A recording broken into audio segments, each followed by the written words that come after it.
are and what they allow, and this is absolutely in keeping with the standing orders. If there are people who don't like the subject matter and would prefer it not to be aired and judge that it's inconvenient, they're perfectly entitled to their view, but it's got nothing to do with the procedural propriety. Don't tell me, young man, from a sedentary position what I can and can't say. If you're not interested, leave the chamber. I'm not remotely interested in your pettifogging objection chuntered inelegantly from a sedentary position. The position is as I've described it, and quite frankly, young man, you can like it or lump it. The right honourable gentleman has obtained the leave of the House. The right honourable gentleman has obtained the people will understand that as far as the Speaker's concerned, his job is to stand up for the rights of the legislature. I never have been, am not, and never will be in the business of being bossed around by some footling member of the executive branch.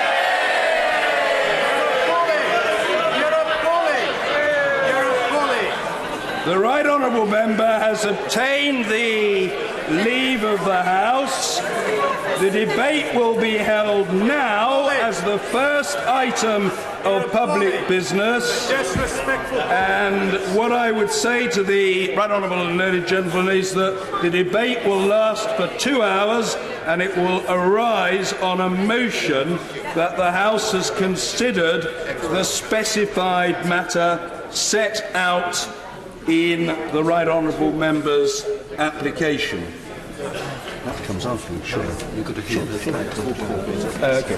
I now call, just before we come to the right honourable lady gentleman's debate, I now call the Leader of the Opposition to make an application for leave to propose a debate on a specific and important matter, another specific and important matter that should have urgent consideration under the terms of Standing Order number 24. The right honourable gentleman has up to 3 minutes in which to make such an application. The Leader of the Opposition, Mr Jeremy Corbett. Thank you, Mr Speaker. I'll be very brief because the whole House wants to get on to the important debate that you've just agreed to be held. What I want to ask for is a very urgent debate on what I consider to be a matter of overriding importance and seriousness. And the motion reads that this House has considered the welcome completion of all parliamentary stages of the European Withdrawal Act and has considered the matter of the importance of the rule of law and ministers' obligation to comply with the law. I welcome the passage of the Act that has just received its royal assent. However, Mr Speaker, there is very deep concern, not just across this House, but across the whole country, at the commitment of the government to abide by the obligations set out in that Act, and the outright statements in some quarters that they will disregard or seek to evade the law that has just received royal assent, therefore is an Act of Parliament. Therefore, Mr Speaker, I'm asking you to grant an urgent debate under Standing Order 24 on behalf of the people of this country that want to live in a democratic society where government abides by the rule of the law, and specifically whether the Prime Minister will obey the law that this House has just passed into law. Thank you. The right honourable member asks leave to propose a debate on a specific and important matter that shall have urgent consideration, namely the well completion of all parliamentary stages of the European Union Withdrawal Number 6 Bill, sometimes colloquially known, probably in the pubs and clubs of the United Kingdom, as the Ben Letwin Bill, and has considered the matter of the importance of the rule of law and ministers' obligation to uphold the rule of law. I have listened carefully to the application for the right honourable member. Adherence to the law. Goodness. Yes, I am satisfied that the matter raised on the last day before the prorogation of this Parliament is proper to be discussed under Standing Order number 24. Has the right honourable member the leave of the House? Thank you, colleagues, on both sides of the House. The right honourable member has obtained the leave of the House. The debate, I advise the Leader of the Opposition and his colleagues, and indeed the House, will be held today as the second item of public business, immediately after the first SO24 debate in the name of the right honourable learned gentleman member for Beaconsfield. The Leader of the Opposition's debate will last for up to 90 minutes and will arise on a motion that the House has considered the specified matter set out in the right honourable member's application. Order!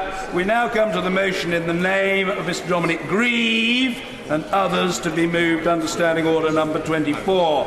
I remind the House that a paper with the terms of the motion has been distributed. To move the motion, I call Mr Dominic Grieve. Thank you, Mr. Speaker.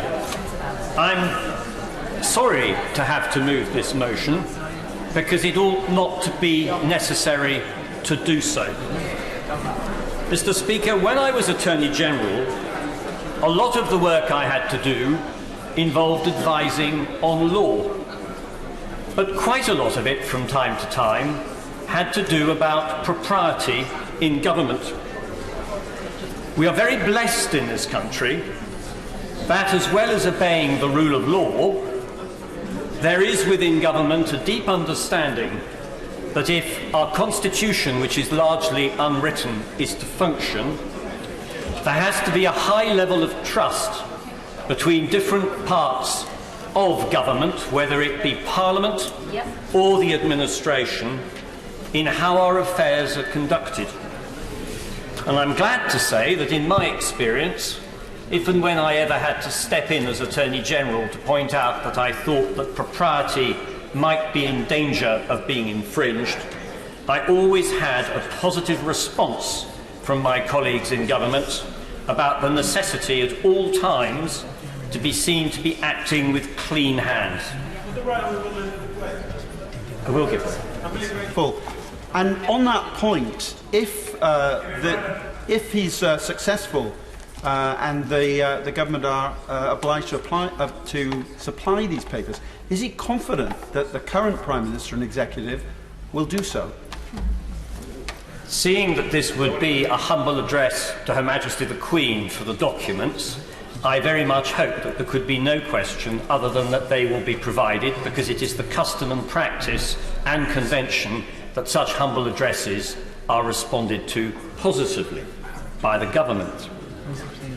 Now, the reason that we have these rules is to manage difference, and because it provides a framework for our debates, which enables, because as I say, there is a high level of trust, for us to manage sometimes serious difference, as we undoubtedly have at the moment, in a moderate fashion. To be able sometimes to say strong words to each other, but to come together afterwards with a high level of appreciation of the other's point of view and an absolute certainty that one side is not trying to trick the other. And my concern is that there is now increasing and compelling evidence that this trust is breaking down, and that indeed there is cause to be concerned that the conventions are being maintained. Now, this, of course, Mr. Speaker, arises particularly because of the decision to prorogue this House. I don't think I need to go into too much history to point out that in recent years the power of prorogation has been used only for two reasons. The first is to have that short interval, usually of no more than 7 or 8 days, between one session and the next, so that a Queen's speech may take place. And it has also been used at times to extend time for a general election in order to maintain a power by which this House could be recalled in an emergency before it is finally dissolved. So the use being made of the government in proroguing this House until the 14th of October is indeed, in current times, unprecedented. It is a long period of time, and all the more startling because it takes place against the background of what is without doubt, and it's a bit difficult to gainsay it, a growing national crisis. I give way to my right honourable friend. I'm very grateful to my right honourable friend for giving way. Would he agree with me that what makes this particularly important is that it was open to the government to move a periodic adjournment, or as we normally call it, a sittings motion, which could have been approved by the House to achieve the same effect, but the government chose to use the prerogative power, a power which effectively enables the Prime Minister to advise the Queen to remove Parliament from the scene of action, and it is therefore obviously of the greatest possible importance what the government's motive in so doing was, and that the papers that he's describing will reveal that motive in a way nothing else can. My right honourable friend is right about on both points, and I shall move on in a moment to develop in a bit more detail the issue of the documents. Just wait one moment. The justification, of course, that has been given by the government for this length of prorogation is that we were due to adjourn for the purposes of party conferences and to return shortly before the date the government has chosen. But everybody in this House knows that the nature of the crisis that has been engulfing us in the last 2 months meant that it was clear that the House would not consent to be adjourned because it regarded its continuing sitting as being absolutely essential. And my right honourable friend, the Prime Minister, knew this very well. Furthermore, it appeared, certainly at the time that he stood for the leadership of the Conservative Party and was about to become Prime Minister, that he understood very well that although suggestions had been made about proroguing the House in order to facilitate achieving a no-deal Brexit, he apparently did not approve of them. Indeed, he said publicly in the course of his leadership bid, "I am not attracted to archaic devices like proroguing." And that, Mr. Speaker, is where the trust comes in. As news emerged of the decision to prorogue, it became very clear rapidly that the government did not appear to be giving a consistent account of its reasons. And as the act of proroguing has led to litigation, it has also then followed that some, but not all, of the motives for the prorogation have begun to emerge. We have seen documents which show that although on the 23rd of August of this year, Number 10 Downing Street and the Prime Minister denied considering the idea of proroguing at all, in fact, internal government documents reveal that this matter was under consideration some 10 days before.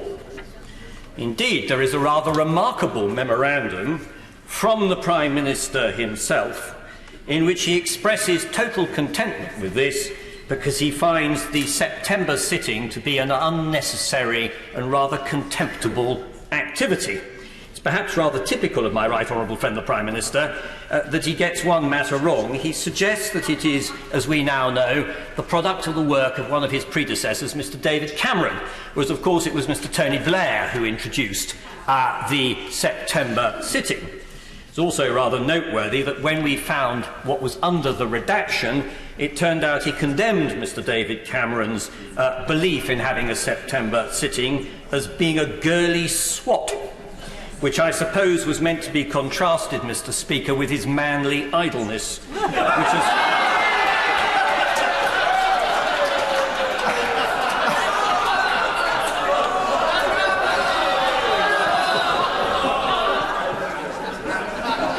which seems to be his established practice when it comes to confronting the crisis which threatens to engulf us on the 31st of October, if he cannot get the deal which he promises he is going to achieve, but which it now appears from the resignation statement of the last Secretary of State for Work and Pensions that he has done absolutely no work to even commence negotiating.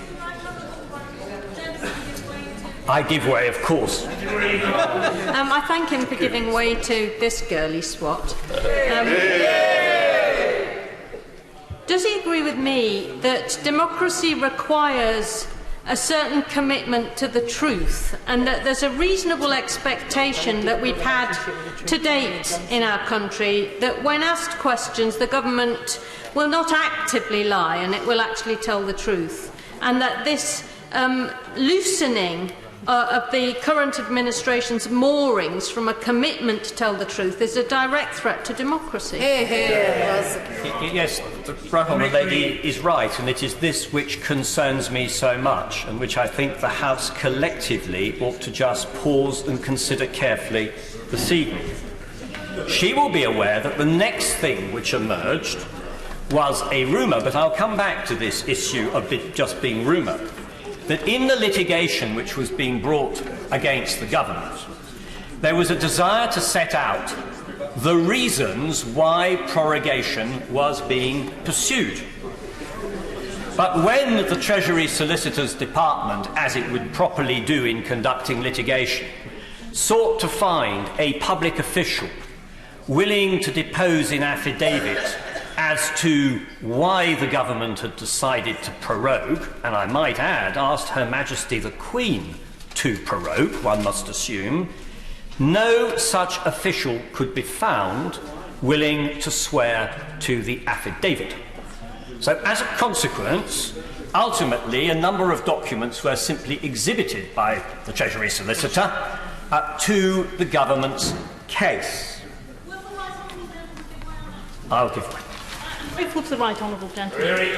Does he recall any instance when he was Attorney General of being unable to find public officials willing to swear affidavits about the government's case?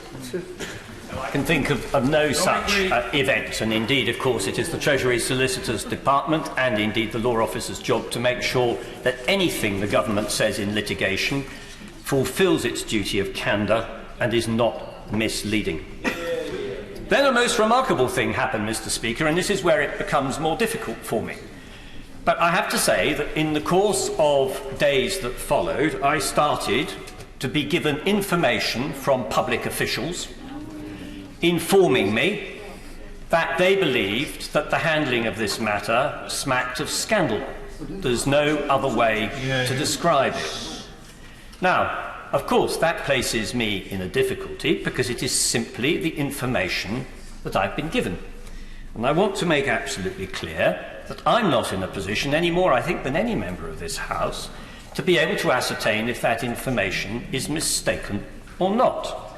I can only say that I believe those sources to be reliable, and also, in my experience, extraordinarily unusual that I should get such approaches with individuals expressing their disquiet about the handling of this matter and some of the underlying issues to which it could give rise. So it is as a consequence of that that I have drafted, along with honourable and right honourable friends and other members, the humble address concerning the prorogation documents. And I want to emphasise at the outset that in doing so and identifying named individuals, whether they be special advisers, which makes up the vast majority, or in one case, a civil servant, I am making absolutely no imputation against any single one of them whatsoever. It would be disgraceful to do so because I don't have the evidence on which to do it. But what I give way, of course, to. I thank my honourable and learned friend for giving way. He and I have worked together, both originally as pupil master and pupil, but then as Attorney General and civil servant. So we have a great deal of history in this matter.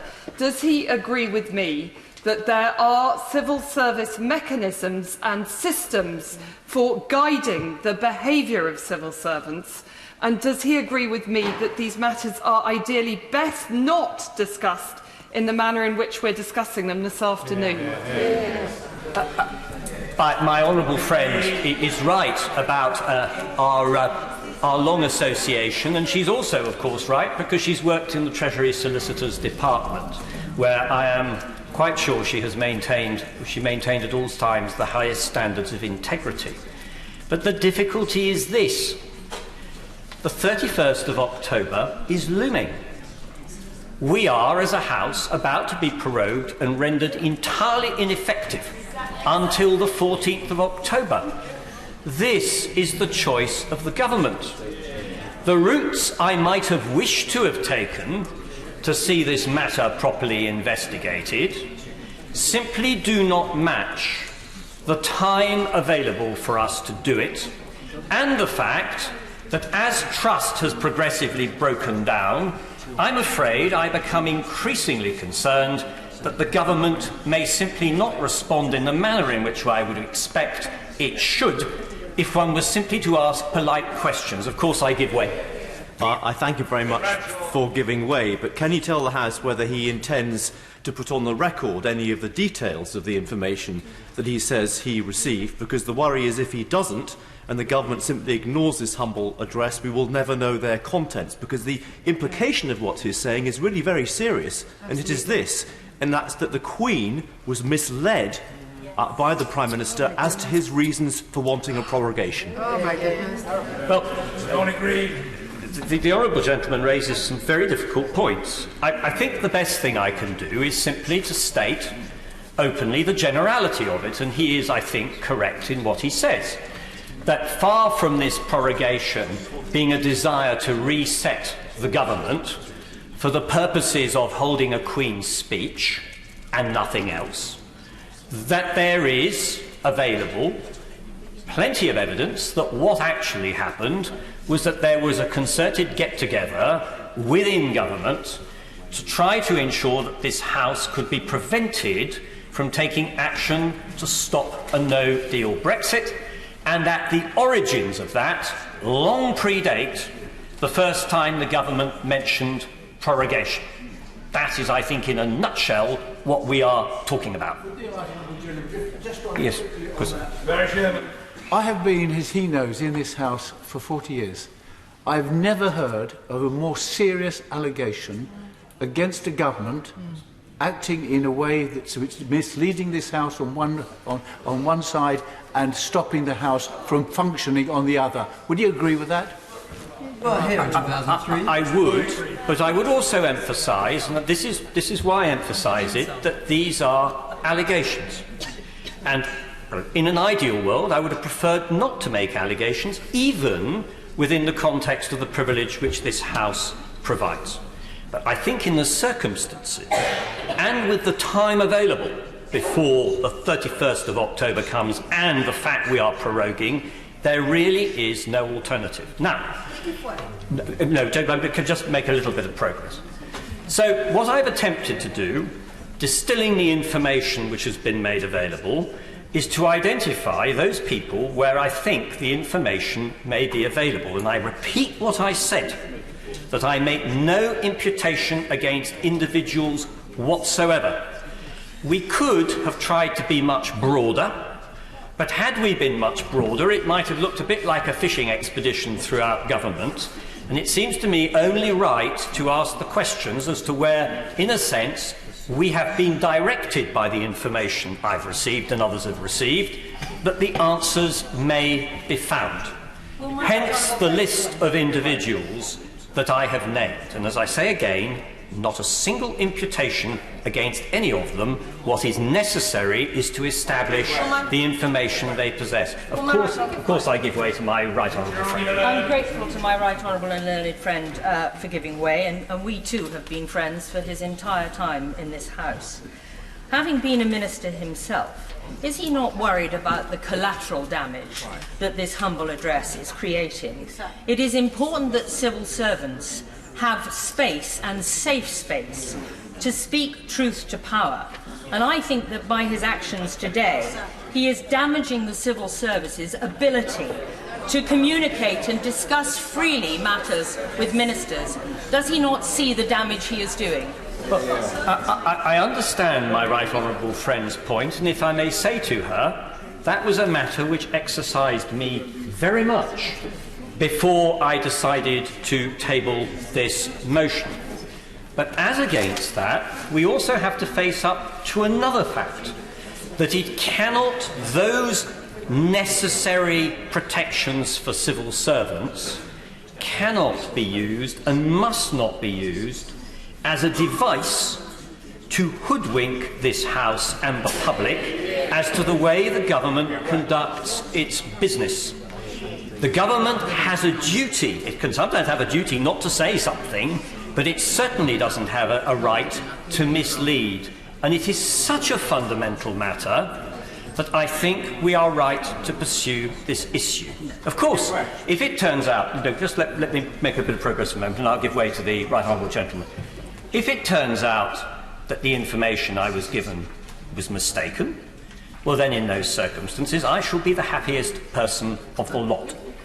But I have to say I think it is sufficiently serious in its nature and content that I would be failing in my duty as a Member of Parliament if we were not to seek to ascertain whether it is correct. So I then give way to my right honourable friend. Grateful to the right honourable learned gentleman. Surely the only thing that matters is what was in the Prime Minister's mind, what were his reasons for making the decision he made. You cannot work that out by asking for the personal testimonies of lots of officials, some of whom met the Prime Minister on this and some of whom didn't.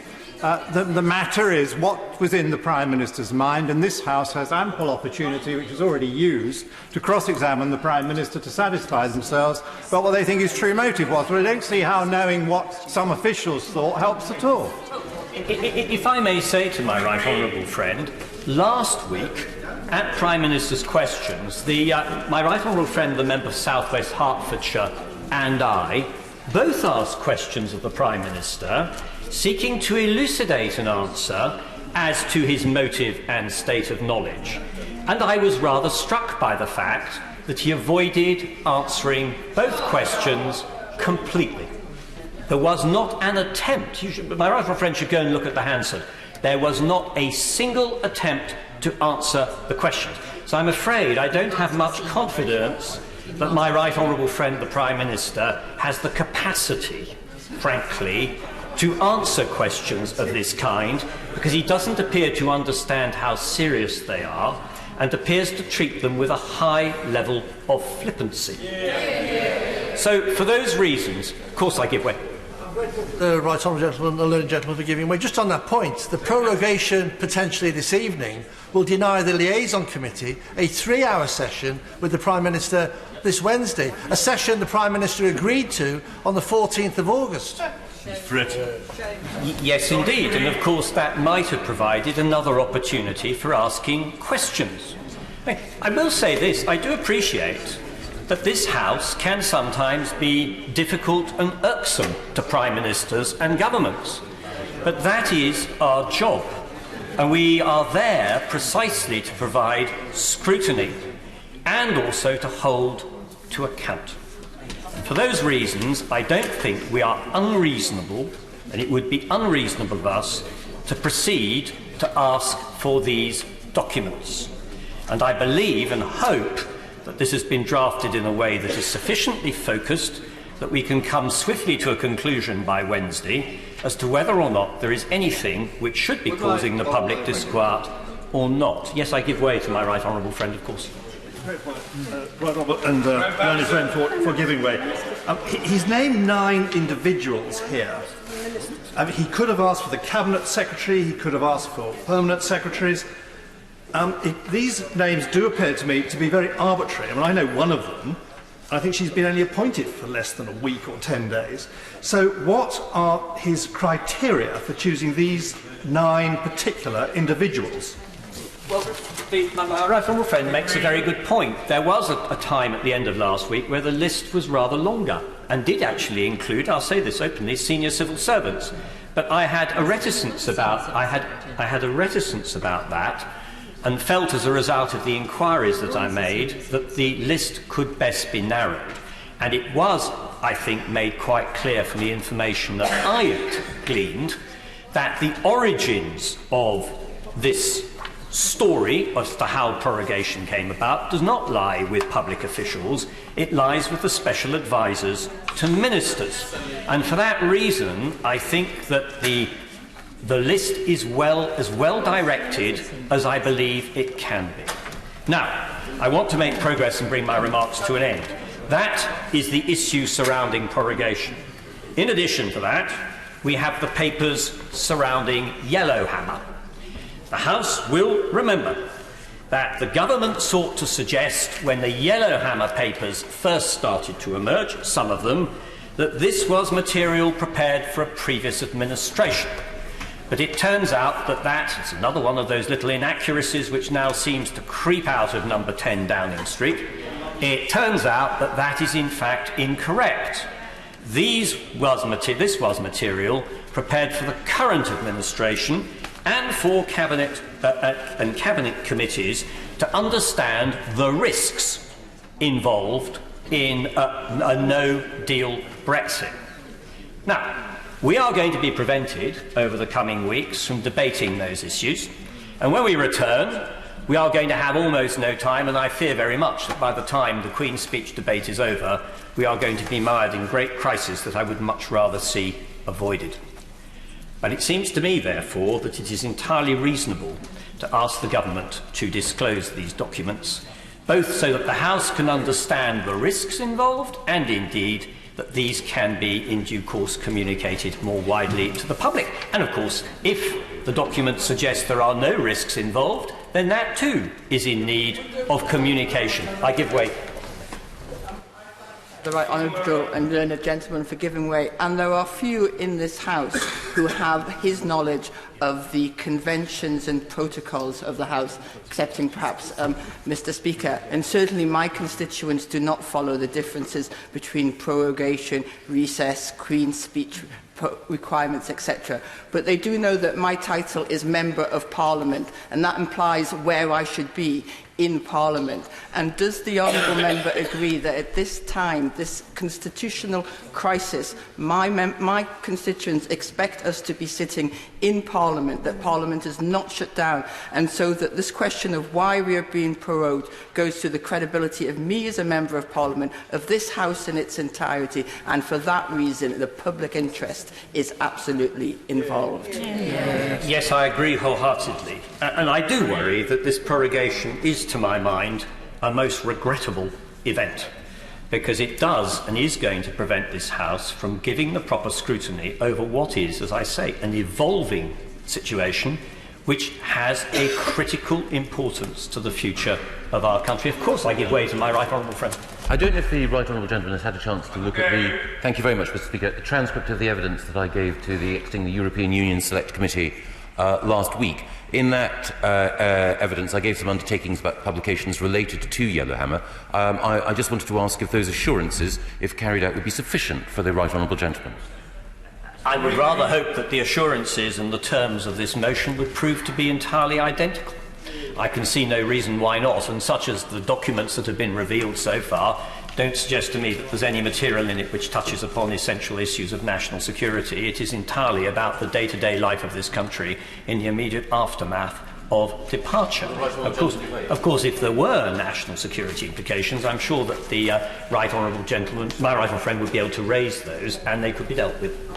Before this debate concludes, I hope that my right honourable friend will have the opportunity to look at the evidence submitted to the exiting the European Union Select Committee, and I hope that on that basis he'll be able to take those assurances as appropriate. I'd be very grateful for his indication that he would do so.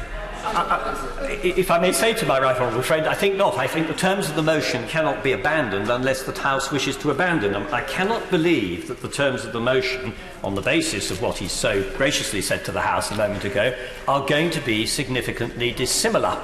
So in those circumstances, I would very much hope that we will get the documentation relating to Yellowhammer in the way in which it was presented to him and his colleagues, and on which they are taking the decisions they are of great importance to the future of our country, its well-being, and the well-being of every citizen.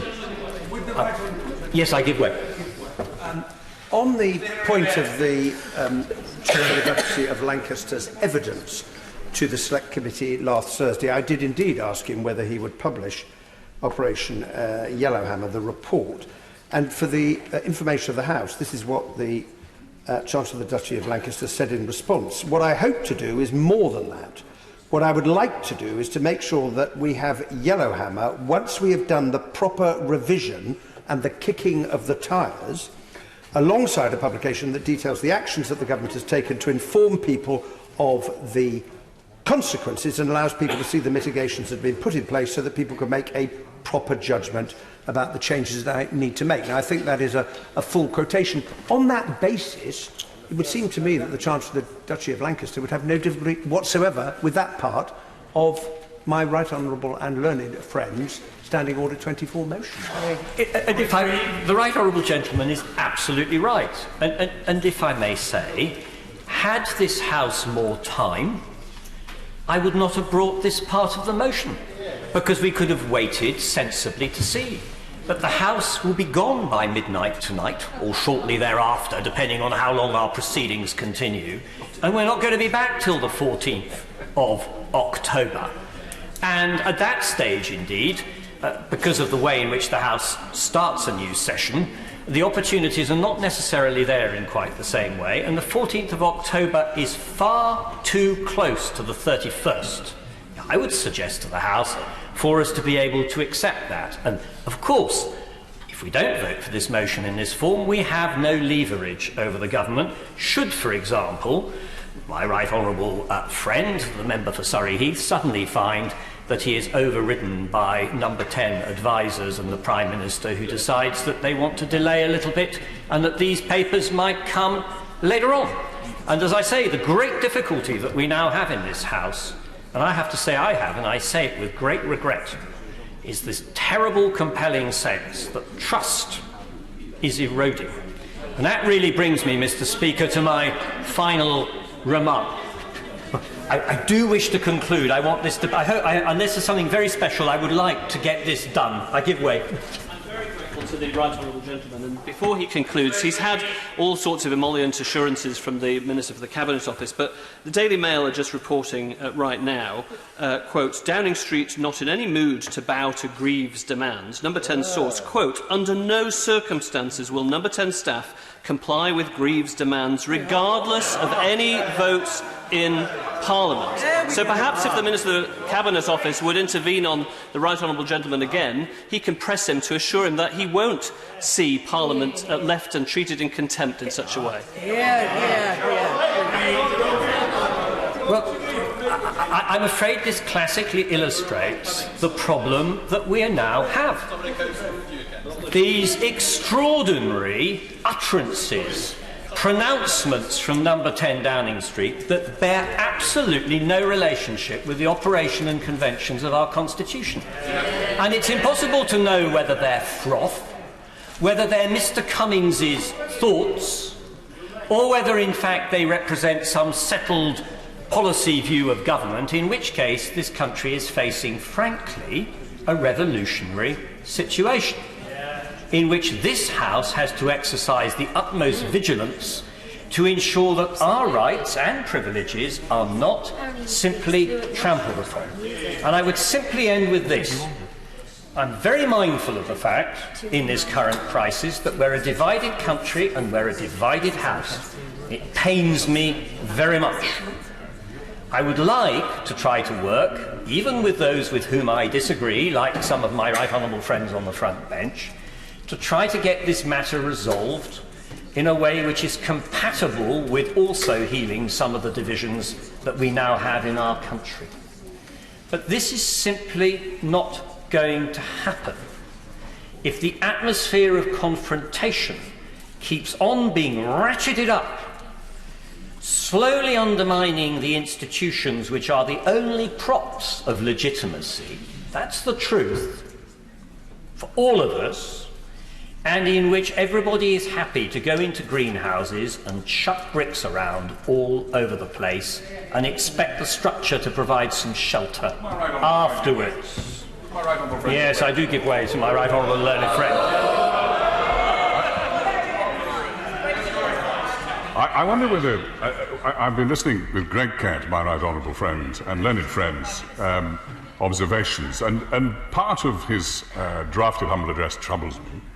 What legal right does the government have to require its employees to give up private email accounts and personal mobiles. And if there is no legal right, which I imagine he would contend there isn't, how on earth will the government enforce the humble address if it desired to do so? Don't agree. These are government employees. And in the course of their work, it is their duty to observe the Civil Service Code and to comply with its requirements, including, I would respectfully suggest to my right honourable friend the Attorney General, not using private means of communication to carry out official business. Now, and beyond that, if I may say,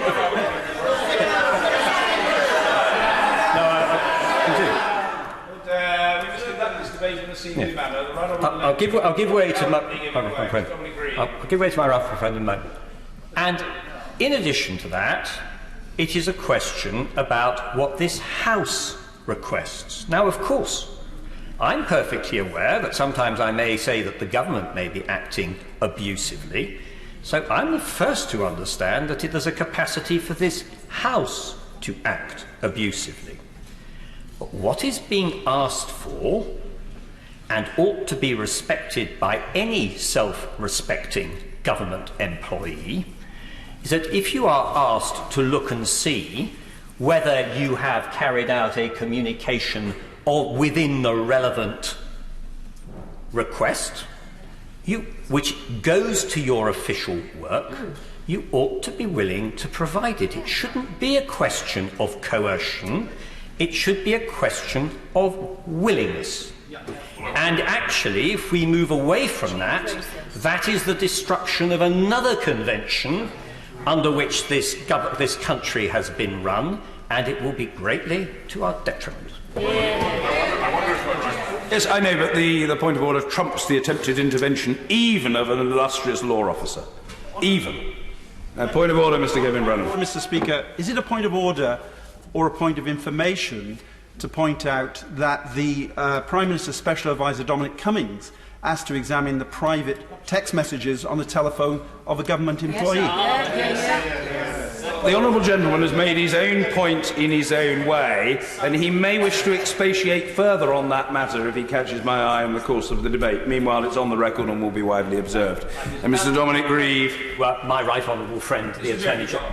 My right honourable friend has just refined the humble address to confine the request for personal mobile information and personal private accounts only to communications which ought to have been carried out as official business on official accounts. That is the difficulty with the humble address. I'd invite him to consider that it is a blunt instrument, and in truth, what this humble address requires is careful refinement so that it complies with legal rules. And what the binding, say, Mr. Speaker, to my honourable friend, that this humble address has no binding legal effect on individuals. It has a binding, potentially, effect on the government if it observes it, but not on individuals. And the humble address, it seems to me, has a risk that it will trespass upon fundamental rights of individuals, as it's currently drafted, as refined. They're doing their job.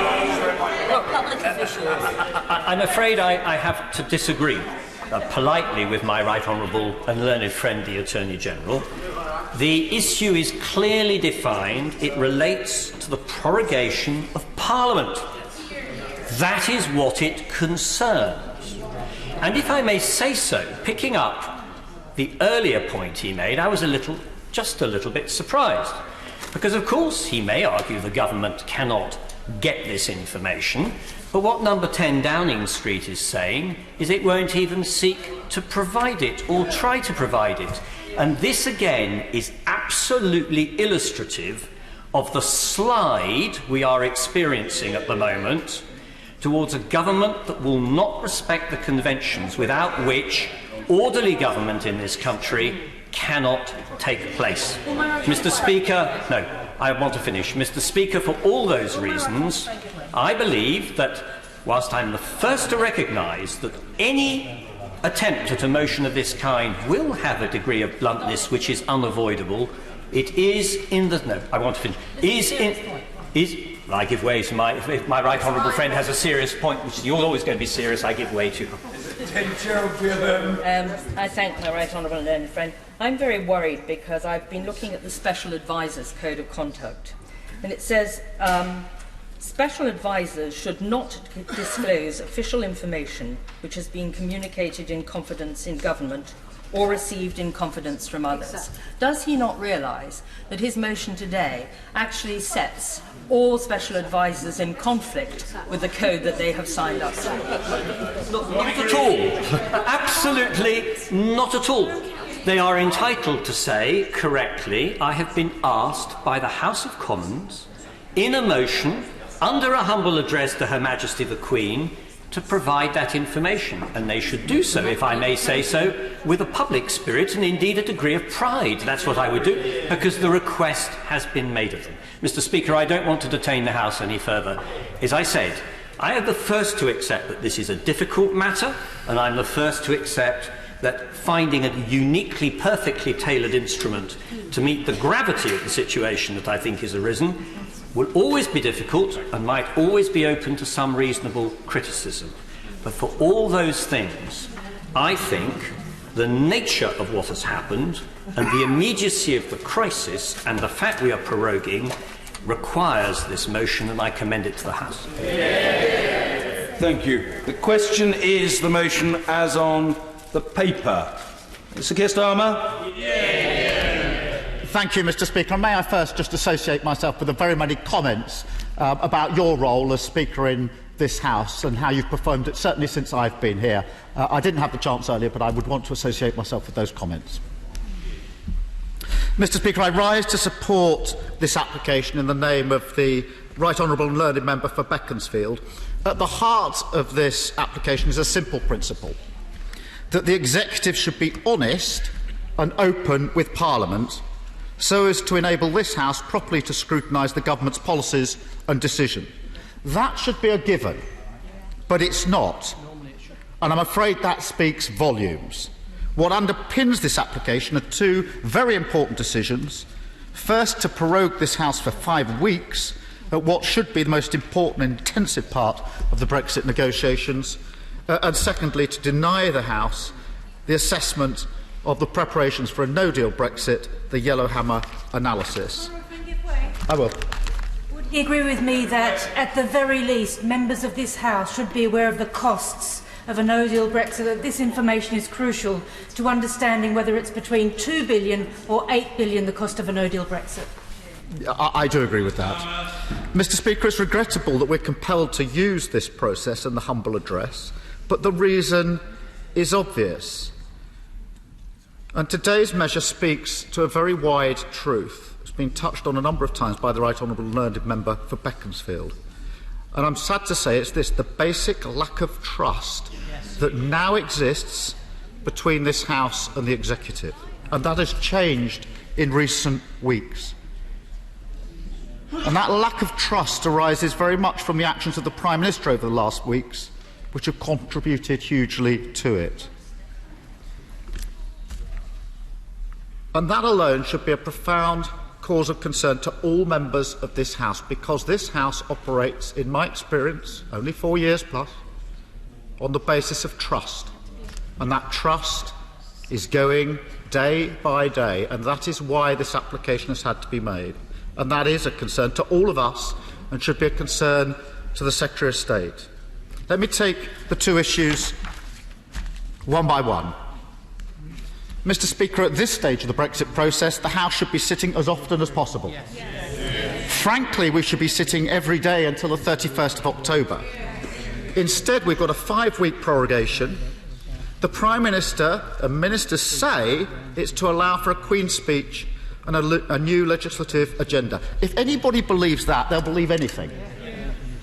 And since the Secretary of State's likely to try to make that case, I say try because I don't think he'll succeed, I have two questions. Why now? Why prorogue now, at such a crucial time? What's wrong with November, when we know the outcome of the negotiations and have a decision? So why now, and why 5 weeks? There's no requirement for Parliament to be prorogued for 5 weeks. I will give way. I thank him for giving way. He may be interested to know that in previous years I've asked the House Commons Library to provide me a list of what is going to be contained in the government's Queen's speech in advance of it. This year again I have asked that question, and the House Commons Library have replied saying they're not able to provide me with any information about what might be in it because they haven't detected the government announcing anything in relation to what's going to be in the Queen's speech. Well, that intervention very much speaks for itself. I do remind the House that in the last 40 years, Parliament has never been prorogued for longer than 3 weeks.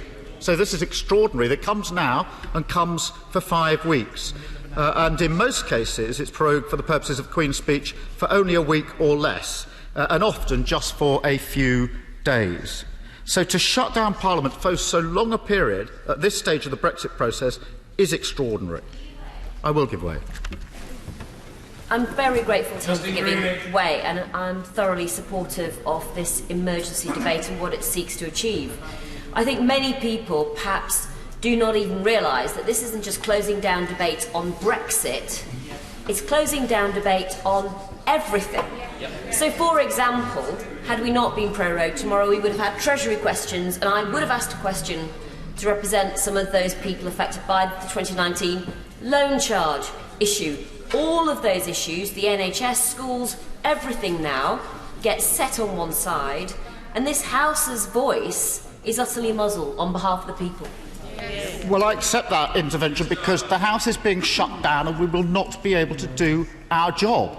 And it's not just the closing down of members of Parliament. It's not us that's being shut out, it's those that we represent. The people are being shut out when you shut down Parliament, whether it's on the issues that have been mentioned or any other issues. And it's all very well for the government to say, well, we will produce some documents in relation to our analysis of a no-deal Brexit. When are we going to scrutinise them in the next 5 weeks? Because we're not going to be here. So even if the government did publish something, when do we get then to ask questions of the government?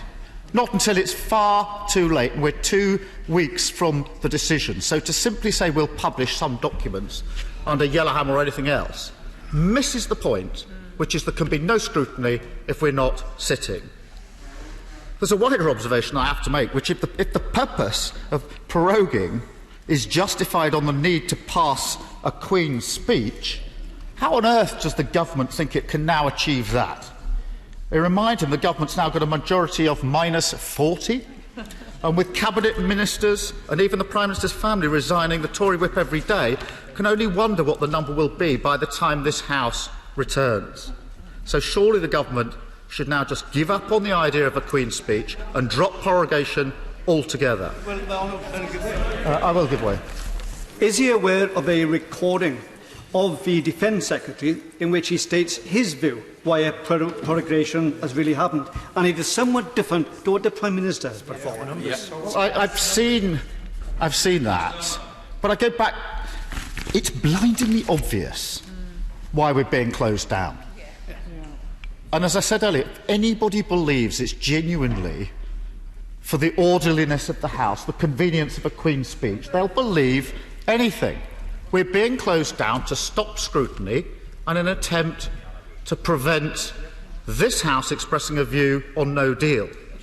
The only positive from this, Mr. Speaker, is it actually galvanised the House last week to take the necessary action to prevent no deal, and actually pulled together the opposition and cross-party members who spoke very strongly with the bill that's just got royal assent. I will give way.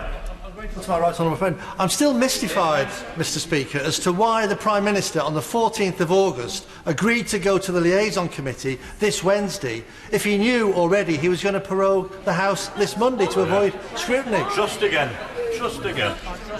Well, it's a question I'm sure, if we were sitting, that's a question he could answer, not me, because we could ask him why he said that. But of course we won't be sitting, there won't be any questions, there won't be any scrutiny, that committee will not sit at the very point when we need maximum scrutiny. I will give way. The honourable and learned gentleman for giving way. He drew attention a moment or two ago to the difficulty of passing a Queen's speech with a government majority of -43. In such circumstances, isn't the constitutionally proper thing to do to have a general election to settle the matter? And will he therefore be voting for one, as his leader promised last Wednesday, later on this evening? I'm sure we'll have a general election soon, but not at the cost of a no-deal Brexit, which will so damage this country. Mr. Speaker, the second issue addressed in this motion is the Yellowhammer documents. I wrote to the Chancellor of the Duchy of Lancaster on the 25th of August, a fortnight ago now, calling for the publication of these documents when Parliament returned after the summer recess. I haven't yet got a reply. Instead of publication, we've had an update with no supporting documents and no significant new information. I would. Thank my honourable and learned friend for giving way. Now, the Yellowhammer report has been shared with the Welsh Government on a strictly confidential basis and is subject to the Official Secrets Act. Does my right honourable and learned friend agree with me? This is indeed an affront to the people of Wales not to tell them what is in that report. I understand that the people of Wales need that information, this House needs that information, and frankly, to take the country on a route that may well end up with a no-deal Brexit, but without providing the analysis of the impact of that, is wrong, so wrong in principle that we shouldn't be where we are today. With no documents and analysis to look at, and being shut down tonight, so that even if some documents are produced, we can't properly scrutinise them. All we can rely on are leaks to the Sunday papers, which show, if the leaks are right, that under the most likely scenario, the government does expect to see a return of a hard border in Northern Ireland, notwithstanding the efforts of many people to ensure that doesn't happen, that will disrupt fuel supply, will lead to disruption at UK ports, will introduce severe delays in medical supplies and cause significant disruption and impediments to the ordinary functioning of British citizens' lives and businesses. I'll give way both times, but I'll give way first. Thank you to the honourable gentleman for giving way. As he knows, the British Government are planning a £100 million propaganda campaign to sell the virtues of no deal. Couldn't they save a lot of money to the taxpayer by agreeing to the terms of the motion, which will see these documents published on Wednesday? They could save a lot of money by coming here and putting information in the public domain without the money attached. We could have had these documents last week. We could have the irony of a public information campaign when the impact assessments are not being made available to Parliament. And millions of pounds being spent telling the country to get ready, but without having the decency to put the documents before Parliament and allowing Parliament to sit so they can be scrutinised. I did say I'll give way, and then I'll give way in a minute. I thank the right honourable and learned gentleman for giving way. Does he agree with me that it is reprehensible that this government has put us in the position and put the people of the United Kingdom in the position that we are having to fight every step of the way through the courts, through Parliament, just to get the very basic information about the impact of a no-deal Brexit, and that is information that should have been given to the people well ahead of the referendum. And now we're in a position where we have brinkmanship and kamikaze-like behaviour from individuals who are going to damage the lives of our constituents like mine, who will not be able to get medical supplies. And he mentioned Yellowhammer medical supplies. A close member of my family and a number of my constituents suffer from ulcerative colitis and are concerned about medical supplies and are concerned about their health. And it is a disease that is exacerbated by stress. This government is putting the lives and the health of our citizens under threat. Does he agree? I agree. And it goes to this basic question of transparency. If the government wants to take us down this path that may end up with a no-deal Brexit, they should have the decency and the courage to put the analysis before Parliament so we can see what it is. I did say I would give way. Well, and learned friend for giving way. Does he agree with me that the difference between the 100 million that the government is spending on so-called information and the information that we are seeking the publication of using this emergency debate is the difference between gross propaganda paid for by the taxpayer and factual information which ought to be in the public domain as we approach the 31st of October? Well, I agree. The government is telling us to get ready, but it won't tell us what to get ready for. I say that really just to underline that these are not trivial documents. These are critically important documents, and they ought to be put before Parliament. I will give way. I may be missing something here, but if his party votes for an early election tonight, then this will then be decided on the 15th of October, and he and his right honourable friend, the Leader of the Opposition, if they have the confidence of the people, can then go and stop no deal and give the necessary notice. So why on earth are they balking at the opportunity to get this settled properly by the people of the country? That's such an unconvincing answer to the question of whether there should be basic transparency and accountability in this House. It's unconvincing. I'll give way. To the right honourable gentleman for giving way, and I congratulate him on really stressing the fact that this is not just a technical debate. What's at stake here is literally the livelihoods and lives of our constituents. And on that subject, does he share my concern that my freedom of information request to DEFRA was turned down when I was trying to ask about the impacts of food supplies and risks from a no-deal Brexit? DEFRA confirmed they had that information about what the impacts on food supplies would be, but apparently it wouldn't be in the public interest to reveal it. Does he share my concern about that? I am concerned about that, and I recall that that's where we started the journey last time when we were asking for impact assessment because freedom of information requests were made but not fulfilled. I do give way. Gentleman for giving way. Australia is currently suffering from an appalling flu outbreak which is worse than any they have seen in many years. Now, the vaccine for under 65s is more complex this year and will not be in place before the 31st of October. Does he agree with me that if we have a worse epidemic than 2017 and do not have the vaccines, which have to be kept chilled, we could grind the NHS services right across the UK to a halt this year? And if we don't have the details from Yellowhammer, how can anybody be prepared? I'm grateful for that intervention on a very serious issue, and it makes the wider point that is that very many members of the public are extremely concerned about a no-deal Brexit in relation to the impact on their lives, which is why this application is the right application to be made. It's made because Parliament is being shut down. Preparations for no deal are not being scrutinised. I commend the motion to the House and urge members on all sides to support it. Thank you, Mr. Speaker. Thank you. The Honourable Lady was not seeking to intervene, but to orate. Am I right?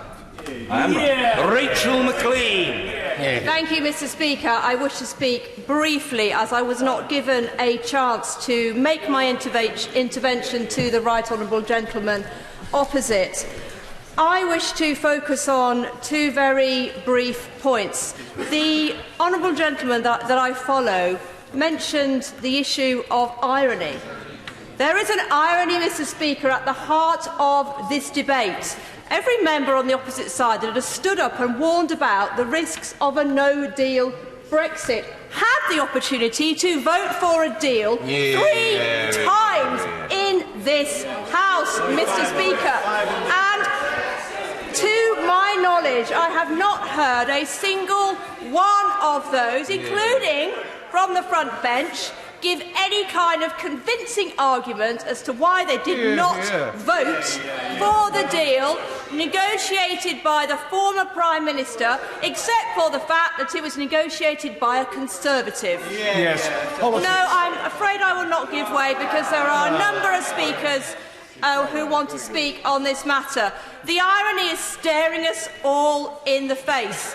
We all want to honour our constituents' desire to leave the European Union expressed in that historic referendum. At least that's certainly what I was put into this House to do, Mr. Speaker. I was put in here to honour that mandate expressed at the ballot box. It wasn't a vote that I made, but I understand that it is my duty to carry out their wishes, not to think I know better than them. They are people, they only had one vote, and it is my intention to fight and to honour that. So that is what I am putting here to do. And my constituents are watching this with astonishment and frustration. The more we go round and round in circles with these processes that make absolutely no sense to people outside of this place, the more angry and frustrated they are, because all they can see is a House of Commons that's completely out of touch with people outside of there. And, Mr. Speaker, that is the point that I wish to make, and I'm proud to make it on behalf of my constituents in Redditch, who communicate with me on a regular basis. The second point I wish to make, Mr. Speaker, is about trust. Again, we are speaking about trust, and trust is at the heart of this argument, because the trust that people put in us as representatives of their will when they placed their vote in that referendum was that we would honour it. And all that they have seen from us in here is people trying not to honour it. I have not seen a single member on the other side putting down motions, or even on our benches, unfortunately, because this is an issue that obviously cuts across political colours. As I have said many times in this House before, of course it does. It's obvious to all of us. But what's happening here, these shenanigans and these motions, are put down by people who actually want to stop this democratic process from happening. They want to stop Brexit from happening. They're not honest enough to admit it. If they were so sure of their argument... Anna Soubry. Mr. Speaker, two things said by the Honourable Lady. One, that people were thwarting democracy, and second, that honourable and right honourable members were not being honest in the arguments they advanced. Presumably, she's referring to the right honourable learned member who sits some 3 benches behind her. I hope the right honourable lady will forgive me. There's no point in me pretending otherwise. I was immersed, as the chair sometimes is, in a kind of Socratic dialogue at the chair with an honourable gentleman. Therefore, I did not hear what the honourable lady said. I find it hard to credit the notion that she would impute dishonour to a colleague, and in particular to a colleague on her own benches, and certainly she shouldn't do so. So I have at this stage to declare her innocent, because there is no evidence of the guilt. But nevertheless, it is useful to be reminded of the dictate of Erskine May that moderation and good humour in the use of parliamentary language are reliable watchwords in conducting our debates. Rachel Maclean. I thank you, Mr. Speaker, for your guidance, and I endeavour to follow it, and should my words have been misinterpreted, I, of course, withdraw them immediately. I made the point that there are divisions on this issue on our benches, and the people that are trying to bring forward these processes are the people who are trying to stop Brexit, and actually some of them are quite honest about that, and they've been open about that, and that's fine. That is their policy. The opposition party are now a party of Remain, and that is fine. It would be clearer if they would put that to the test in a general election, and let's see the public's verdict on it. But they're too frightened to do that, unfortunately. My final point, Mr. Speaker, on the substance of the... I will give way, of course. I'm very grateful to my honourable friend, and I understand the passion with which she speaks. Will she accept that there are many of us who are supporting this motion, who have supported other such motions in the whole endeavour, who have, like her, voted 3 times for a withdrawal agreement, wish to see a withdrawal agreement, and have assured the Prime Minister in this House and outside it that I will personally vote for any agreement that he brings back from the EU Council? I thank my honourable friend very much, and of course I'm delighted to hear that, and I absolutely acknowledge his support for the withdrawal agreement and for any future deals that can be brought back, and it's wonderful to hear that. So my final point, Mr. Speaker, is just on the role of the special advisers who of course have been caught up in this humble address that's before us today. I don't have a lot of experience of special advisers. I'm a junior PPS, and I've had the privilege of working with a few special advisers in the departments that I have been honoured to assist with. And I found them all, without exception, Mr Speaker, to be dedicated and conscientious individuals doing their job to the best of their ability. Is it on this point? Very, very grateful indeed to the Honourable Lady for giving way, and she speaks about experience of special advisers. How many special advisers has she worked with that have been found in contempt of Parliament? Well, I think that, Mr Speaker, this is a hypothetical point because we have not yet passed this motion. And as I said before when I started my remarks, I have not been here very long and I have very limited experience, so of course none. However, we are looking here at an unprecedented situation for those individuals who came into public life and into politics for the best of reasons. They were motivated because they wanted to perform public service and carry out their offices. And I think that this humble address puts them in an extremely difficult position. And I do note, Mr Speaker, that there are governments of all colours who have special advisers. It's an established role. It's not just this government that's had special advisers. The Labour Party had special advisers as well. And I think we need to be extremely careful about how we try to tie their hands and constrain the freedom that they have to advise those ministers that they work with. Because I do think we are... Doughty. I must raise, Mr Speaker, I'm sure the Honourable Lady didn't want to mislead the House unintentionally, but what she said was that it was hypothetical that the Special Advisor, Mr Dominic Cummings, had been found in contempt of Parliament. That is not hypothetical, Mr Speaker, it's a fact. Yes, there isn't an unpurged contempt. There isn't an unpurged contempt, and my recollection of the particular case, with the details of which I'm broadly familiar, is that he was not invited to apologise. He was not invited to apologise. But there was a contempt, and that is a matter of unarguable and incontrovertible fact. These matters came my way recently in circumstances with which I need not trouble the House, but I do know of what I speak. There was a contempt. Rachel McLean. Thank you for that clarification, Mr Speaker. The question I was asked in the other intervention was how many have I worked with, and I haven't worked with Dominic Cummings. So I was answering the question in a quite straightforward way, Mr Speaker. But I have made my point. I will bring my remarks to a close. I will not be supporting the humble address for the reasons that I've laid out, and I think the House would do well not to support it. Joanna Cherry. Mr Speaker, I rise to state the Scottish National Party's unequivocal support for this application and to congratulate the Right Honourable and learned member for Beaconsfield in achieving this debate. Mr Speaker, unlike the previous speaker, unlike the Honourable Lady who spoke previously, I'm going to confine myself to the terms of the motion, but I would just gently wish to remind her that this motion is supported from members across the House, some of whom, like her, have constituencies who voted leave, and some of whom, like me, have constituencies which voted remain. And when we talk of the will of the people in Scotland, the will of the people in Scotland is to remain. And so I have no shame in having that as my primary motivation.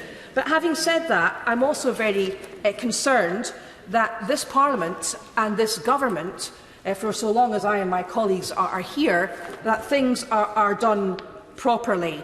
And there's very strong grounds for suspicion that things have not been done properly in relation to this prorogation.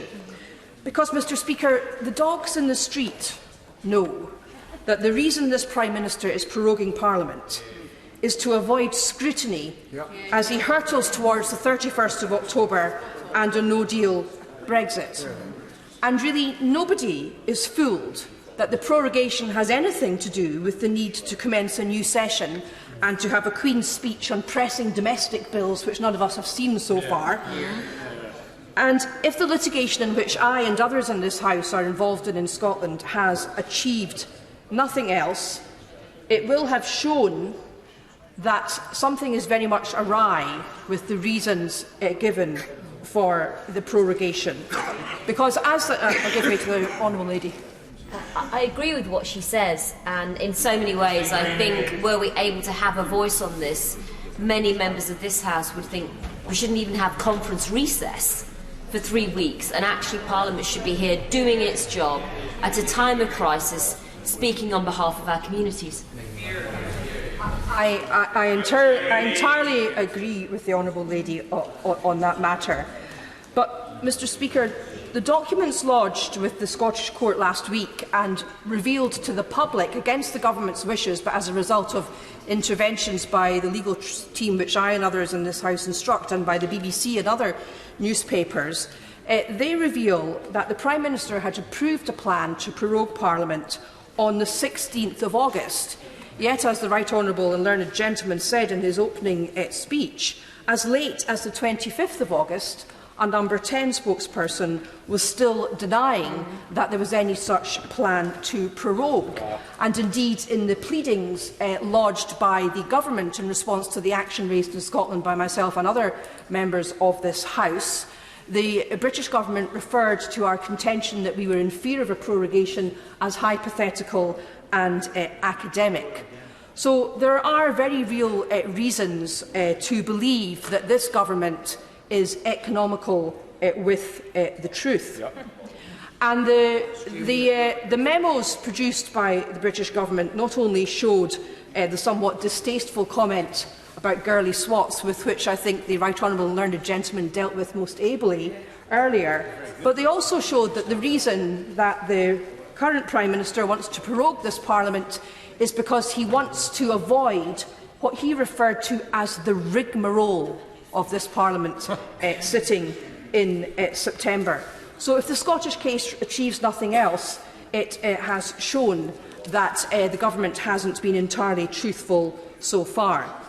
And another myth that was finally put to rest at the weekend occurred when the Right Honourable Member for Hastings and Rye resigned, because most of us were not surprised to hear her confirm that there are in fact no negotiations ongoing at present with the European Union. Now, of course, we already knew that from the former Chancellor of the Exchequer and also from a number of counterparts in the European Union, and I noted last week at the Brexit Select Committee the Chancellor for the Duchy of Lancaster initially tried to give the impression that negotiations were ongoing, but when pressed on the matter, he conceded that there are no negotiations as such, merely discussions. So we heard that from the Chancellor for the Duchy of Lancaster last week, but it was good, Mr Speaker, to hear it from someone who has so recently been at the heart of government and has had the decency to leave the government, given what she's seen. And, Mr Speaker, the weight of evidence regarding the damage that no deal would do to the nations of these islands is overwhelming, and we all know that from the work we've done in select committees over the last few years, work which won't be happening over the next few weeks when Parliament is prorogued. But still, Mr Speaker, the Government won't tell us the truth about the assessment they've made of the impact of a no-deal Brexit and the preparations they're making for that. So it's quite right that this House seek the documentation relating to Operation Yellowhammer. But I want to concentrate on the prorogation case, because myself and a number of other MPs and peers and Joe Mon QC and the Good Law Project have raised an action in Scotland in which we argue that Parliament is being prorogued for an unlawful purpose and to prevent democratic scrutiny, and that therefore the court should overturn the order to prorogue. And although the judge at first instance wasn't with us, we had a full hearing before Scotland's Appeal Court last week, and we are awaiting the outcome of that decision on Wednesday of this week. And of course there's also been a date on the 17th of September assigned at the UK Supreme Court to hear any further appeal in the Scottish case, and also an appeal in the proceedings raised in England and Northern Ireland. And members of the public should be aware that if the courts eventually find out that the prorogation was unlawful, then they can order this Parliament to return. So even if we are prorogued tonight, all is not lost. But in the course of these proceedings, something rather curious happened last week. And I would commend to honourable members' attention a very interesting article written about this in the Financial Times at the weekend by David Allen Green, the distinguished legal commentator, entitled "The Curious Incident of the Missing Witness Statement." Because, Mr Speaker, in the Scottish case, the petitioners argue that the government had an improper motive in seeking the prorogation, and we say that the real intention was a cynical effort to close down Parliament. Just turn that down into the background. Hi, everybody in the chat. I just want you to be aware of something. Because I've been watching the chat since I've come back, and I haven't seen anybody actually touch on what I feel is really quite interesting about this. Let me just turn this down a little touch. There you go. So there's something that's happening right now that you might not be aware of. Okay, because what they really haven't made it very clear right now with this debate, from what I can see. But the Grieve debate, basically Grieve's amendment, the Grieve debate, the guy that stood up at the beginning, they want to publish WhatsApp messages between Boris Johnson and his associates with regards to what they've said about this no-deal Brexit. Now, for all of you out there that are obviously, yes, Boris Johnson's doing the will of the people and doing this, and it's terrible and it's unconstitutional. Just think about this. They want them to publish private messages between people. Just think about that. Just think about the Orwellian implications of being able to go into it's setting a precedent almost. You know, they can go into your messages and see your private messages and everything. Now, they can do that already, of course, and they do that. I mean, they say they don't, but just listen to Edward Snowden. But they're trying to get, I'm just reading Robert Peston's tweet here, force the government to publish WhatsApp and other messages relevant to a 5-week suspension of Parliament has been allowed by retiring Speaker Bercow. So this is what they're debating now, WhatsApp and other messages. Just think about that. To all you Corbyn supporters, right, and I see that there's some of you in the chat right now, to all of you Corbyn supporters who are pushing for this and say, yes, we must get this, we must get these WhatsApp, just think about what you're pushing for. Think about the precedent that it sets. Would you be saying the same thing if the Tories were pushing for, let's say, Labour got in government and the Tories were then pushing for private WhatsApp messages between Jeremy Corbyn and Diane Abbott to be published? You know, it's not really a precedent. Yes, I know Ewart and Charlton, but you see what I mean. You see, you know, this is what I try and do, Owasin. I try and say to people, listen, this is not partisan. Stop being partisan about it. Take your blinkers off and look at what you're cheering on here.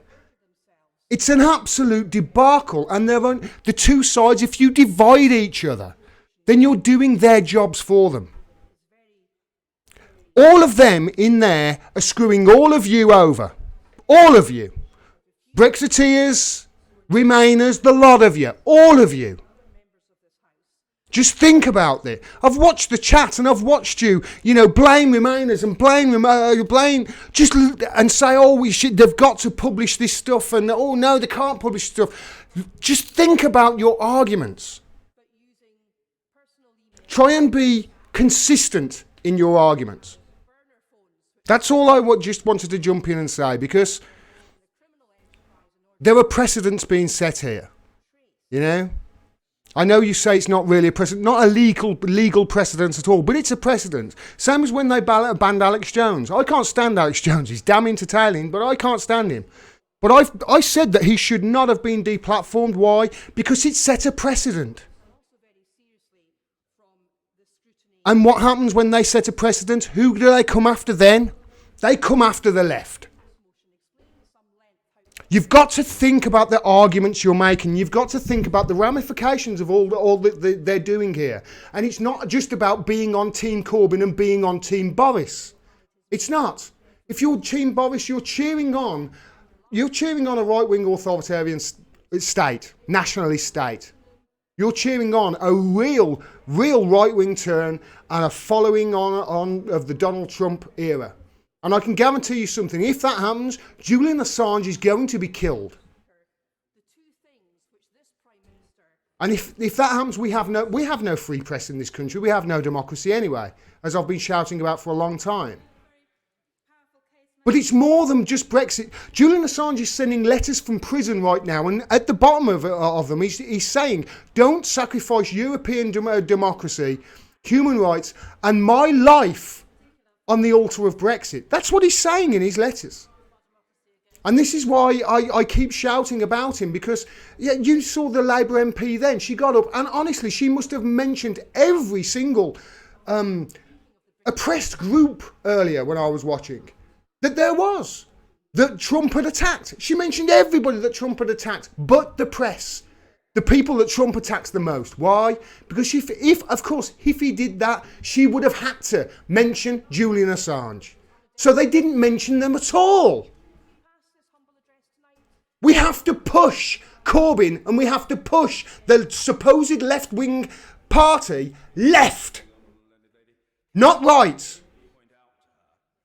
Make him do the right thing, because like I point out, he's sitting on an arsenal of weapons, and the pressure from the public is just allowing him to lock the door and just say, no, I'll go along with the establishment on this, because the establishment don't want this Brexit and they're fighting Boris. You know, it's no coincidence to me that business come out in favour of Jeremy Corbyn a few weeks ago, and then all of a sudden the anti-Semitic attacks stop. And before any of you go there, that doesn't mean all the Jewish press. It just means the press are the ones making up these anti-Semitic lies and these smears against him on behalf of the establishment. Like I say, just think about, try and be consistent in your thoughts. I heard somebody earlier saying, oh my God, John Bercow, how can he be Speaker? He attacked Donald Trump, the President of the United States, verbally. Seriously? You're going to argue that? Donald Trump attacks everybody verbally, even his friends. Try and make consistent arguments. That's all I wanted to say. I'm going to go back now and continue getting drunk, because I've got to watch all this shit so I can be informed for you for tomorrow night. So yeah, stay tuned, and I might drop in from time to time when I have a point to make. But seriously, you've got to make your arguments consistent. If you're for him publishing these WhatsApp messages, then guess what? When they come after Corbyn and his WhatsApp messages in a year or two's time, if he becomes Prime Minister like you want, if he does, which I highly doubt, he'll be in a coalition, I think, the way he's going, if it does, they'll come after his private messages then. Won't they? Won't they? Of course they will. If they open up these WhatsApp messages, in my opinion, they are opening up a Pandora's box. I want to see what's in them too. I want to see what's in them. It's interesting. You want to know. But should we? Should we really go that far? Nobody's really asking that question, are they? Okay. I'll turn it back up now, and who could have been chosen? The cabinet you can carry on watching. Learned counsel who advises the government, the Treasury Council, people like that, who might advise the government. We got a very unsatisfactory answer to the question as to the criteria which my right honourable learned friend put down to naming these people. And I just think, before this witch hunt atmosphere continues, would members opposite like to consider they are talking about 9 relatively junior members assisting the government. There are 2 names we know who they would very much like to flush out. But can we just think of the impact on them that their private emails, their private phone to their family and friends are all going to be inspected? And who is the omniscient person, this great fount of wisdom, who will judge whether those messages are pertinent to this motion? And I would just like members, before they vote for this motion tonight, to just consider, who is that person going to be? Who is going to be the chairman of the Committee of Public Safety, who is actually going to make those decisions? And are they also prepared to put their private communications on the record? The shadow spokesman, I'm sure, has had many, many communications, right honourable learned gentlemen, with senior members of the European Commission. Mr Guy Verhofstadt, only this afternoon, has given a great paean of praise to you, Mr Speaker, has welcomed you, he's going to welcome you to the European Parliament.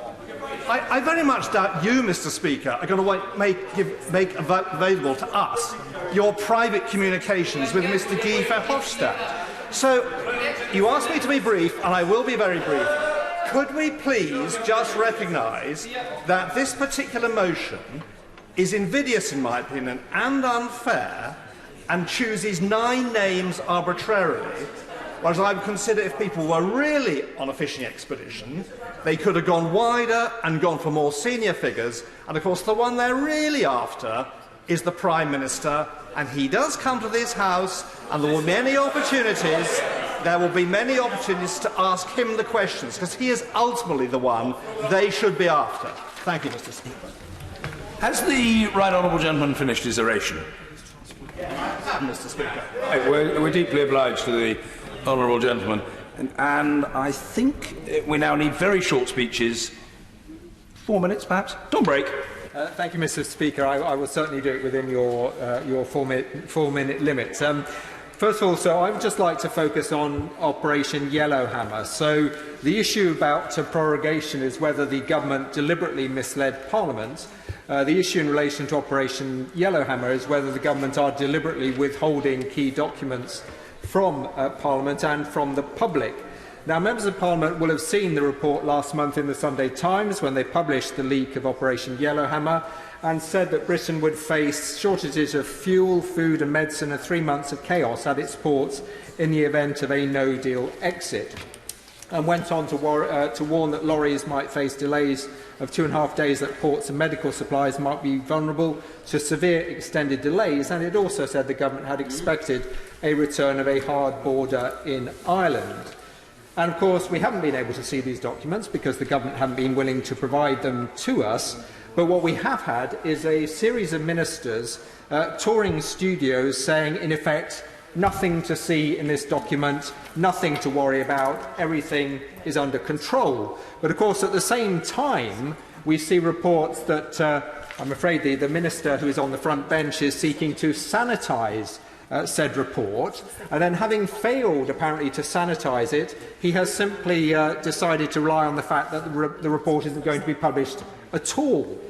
And I have sought assurances from the government that, for instance, civil servants who were, if they were asked to modify this document, in effect to sanitise it, would be in breach of the ministerial code. I've also asked whether they were going to be subject to disciplinary action if they refused to sanitise it, and finally whether, if they spoke out because they noticed that the document had been sanitised, whether they would be covered by whistleblower legislation. When I asked for this information, I was referred to the evidence that the Minister gave to the Select Committee, or was about to give to the Select Committee, last week. And, of course, as members would expect me to do, I went hot foot then after he'd given evidence to see whether, in fact, he had answered any of these questions, and, of course, he hadn't. So maybe when he replies now, rather than sending me a letter referring me to evidence where he hasn't answered the question, perhaps he would like to answer those specific questions. Because we need to have this information available. Businesses are trying to prepare for no deal. The government are withholding information from them. At the same time, the minister in charge of local government is writing to local authorities telling them they have to provide information to residents and businesses about what preparation they are doing in relation to no deal. So it does seem as though if the government on the one hand are asking local authority leaders to make that information available, there is a duty on the government themselves to make that information available, yet what we have from the government is the withholding of this critical information that would allow all of us to prepare for a no-deal scenario. Now, It may be that the government are worried that perhaps simply putting this information into the public domain might lead to, for instance, shortages of food.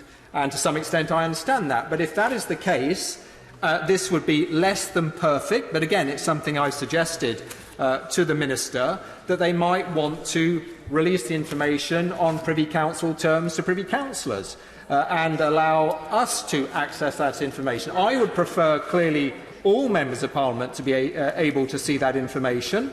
But if that's one way, perhaps the government felt more confident that the information could be shared, that they could do that. So I hope when we get a response from the Minister that he will be quite specific in answering these questions which so far have been avoided by government, because I think all of us would like to know the answers to those questions so that we have a degree of uncertainty about what the impact of no deal will be, so that we can all help businesses and others prepare for that eventuality.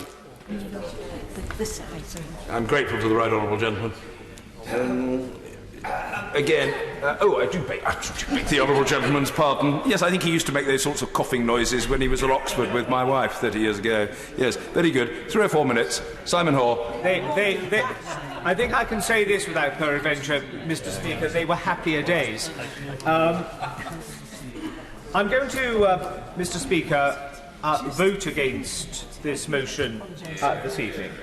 And I'm going to do so for, I think, the very clear reason that government must function.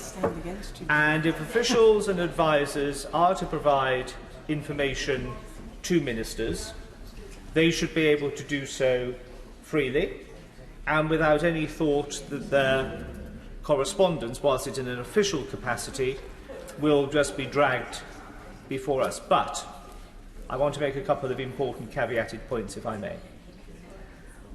My understanding is that our unwritten constitution, as crazy and as Byzantine as it often can be, can only work and can only continue to work where there is trust, where there are checks and where there are balances, and that those three things are observed and maintained. We all hear the phrase "through the usual channels." We all know what that means. This place wouldn't function, our constitution wouldn't function, without the daily conversations between the principal parties in this place and others in how legislation is going to be delivered. I don't believe, whilst a number of honourable and right honourable members have referenced it, I don't believe that this motion matters whether one voted leave, remain or indeed abstained in the referendum campaign. It is about the functioning of government, and as a number of colleagues have already referenced, about trust. And it does matter that good practice and the rule of law are followed. I think people in this place and indeed in the country are broadly satisfied to accept a decision if and when they are confident that the means by which that decision has been arrived at is clear and fair, or what I would often call colloquially passing the sniff test. And it's been very interesting. I have had, as I'm sure we've all had, hundreds if not thousands of emails over the last month advocating position X, Y or Z with regards to leaving the European Union. But I've had no email from anybody, even those the most avowed and determined advocates of Brexit in my constituency, who have felt that proroguing Parliament has been the right thing to do. And I think hiding behind a narrative, well, we were going to rise for 3 weeks anyway for the conference recess, having had 6 weeks off already, the conference recess should not have been standing in the way or used as an argument to support the narrative for prorogation. The conference recess should not have been taking place, and the conferences should either have been cancelled or gone on in a lesser form. I don't think it passes the test, and I just think it is interesting. I have had no correspondence. Now, I probably regret saying this. I shall probably be inundated tonight and tomorrow, but I have had no constituent saying I think prorogation is the right thing to do. So I urge my honourable and right honourable friends on the Treasury bench just to consider those points and to think about the very important need, particularly, I think, taking onto ourselves the humility that we were certainly last week a minority administration. I've slightly lost track of the figures. But we haven't got the muscularity of numbers where we can deal lightly with constitutional norms and trying to deal with this place. I am concerned, as was flushed out at the UQ on Thursday, that the Secretary of State, my right honourable friend, the Secretary of State for Northern Ireland, has still not received, as I understand, no other Cabinet Minister has received the legal advice from my right honourable and learned friend, the Attorney, with regards to prorogation. Now, we have had the legal advice of the Attorney published before. I understand that in normal times it is perfectly, and I'm not a lawyer, but it is perfectly proper for that to be lawyer-client privilege. But of course we all recall, Mr. Speaker, that we saw the legal advice of the Attorney with regards to the amendments that my right honourable friend, the then Prime Minister, the member for Maidenhead, had secured, and how it had affected the legal status of the withdrawal agreement. So there is a precedent here for the publication of legal advice. And I say, as somebody who is concerned to get leaving the European Union right on behalf of my constituents, but also as the chairman of the Northern Ireland Select Committee, I do think the legislative needs of Northern Ireland, particularly in the scenario of a no-deal exit, are being ridden roughshod over by the fact that the House is being prorogued this evening. And I do seek assurance from my right honourable friend, the Chancellor of the Duchy, that the needs of Northern Ireland, in order to maintain what he and I hold to be incredibly precious, the unity of our United Kingdom, is not being dealt with in a cavalier fashion. As I say, I will be voting against this motion, but the front bench does need to think about how it deals with these matters. Very well done. Thank you. Right, even shorter speeches, because the Chancellor must have his opportunity. A couple of minutes, I'm sure a great intellectual colossus like the Honourable Lady can express her thoughts in 2 minutes. She's not standing up. The Honourable Lady is an intellectual giant. Stella Creasy. Thank you, Mr. Speaker.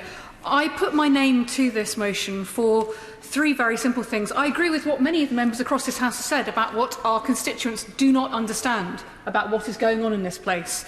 Many of them do not understand the concept of prorogation. Indeed, one of my constituents thought it was something to do with pierogi and thought it was something about dumplings.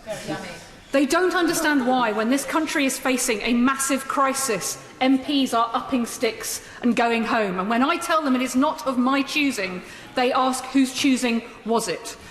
This motion is about understanding that process. Indeed, as the member for North Dorset says, does it pass the Smith test? Because the honest truth is, everything we've seen to date says it simply doesn't.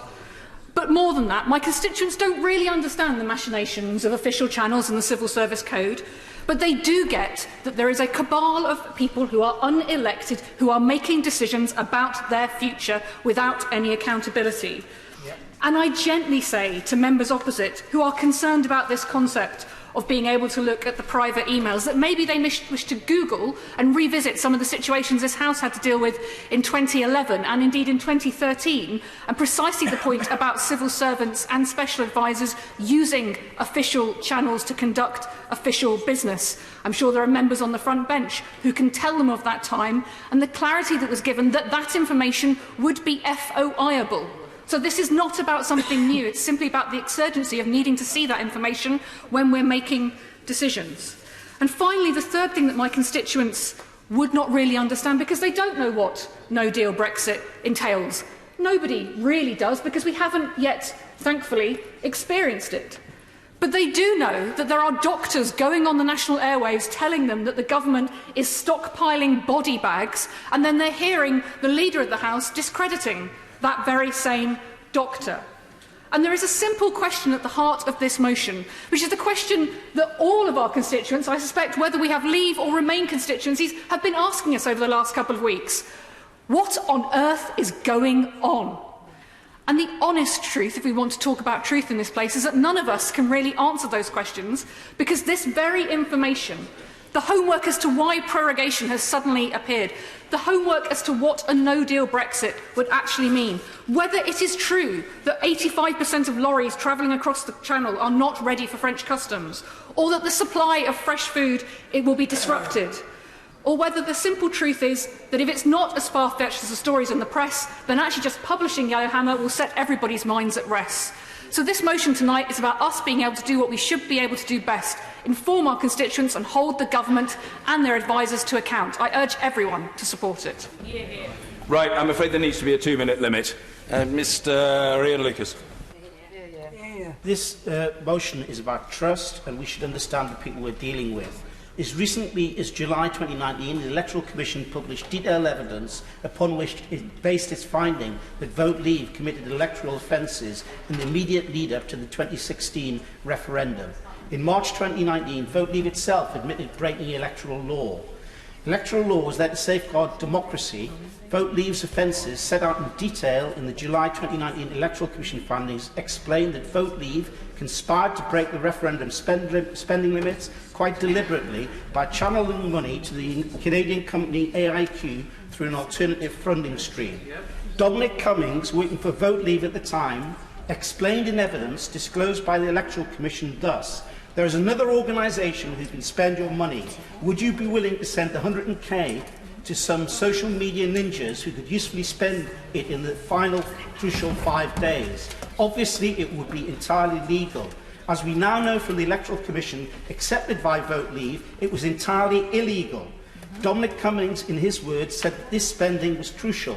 We know that the Secretary of State for the Cabinet Office knew of these payments. In an interview with Dominic Murnahan of Sky News, he said he knew of these illegal payments, but not until after the referendum had taken place. On the 5th of August this year, following his appointment to the position of being the Minister responsible for electoral reform, I wrote to the Secretary of State asking when he knew of these illegal payments, which I believe to be a matter of crucial public interest. He has not replied. Dominic Cummings has refused to give evidence to the DCMS Select Committee, frustrating its inquiry, and he's been found to be in contempt of Parliament. When he was appointed as the Prime Minister's advisor, I wrote to the Prime Minister asking him to instruct Dominic Cummings to give evidence to the Select Committee. The Prime Minister has refused to do this. These are the people who are making these decisions, and we cannot trust them to make the right decisions. I support the motion. Oh, what an invidious choice. Dr. Rosanna Allen-Khan. Thank you, Mr. Speaker. It is an absolute disgrace that tonight we go home for a number of weeks after we've already been off for many weeks already.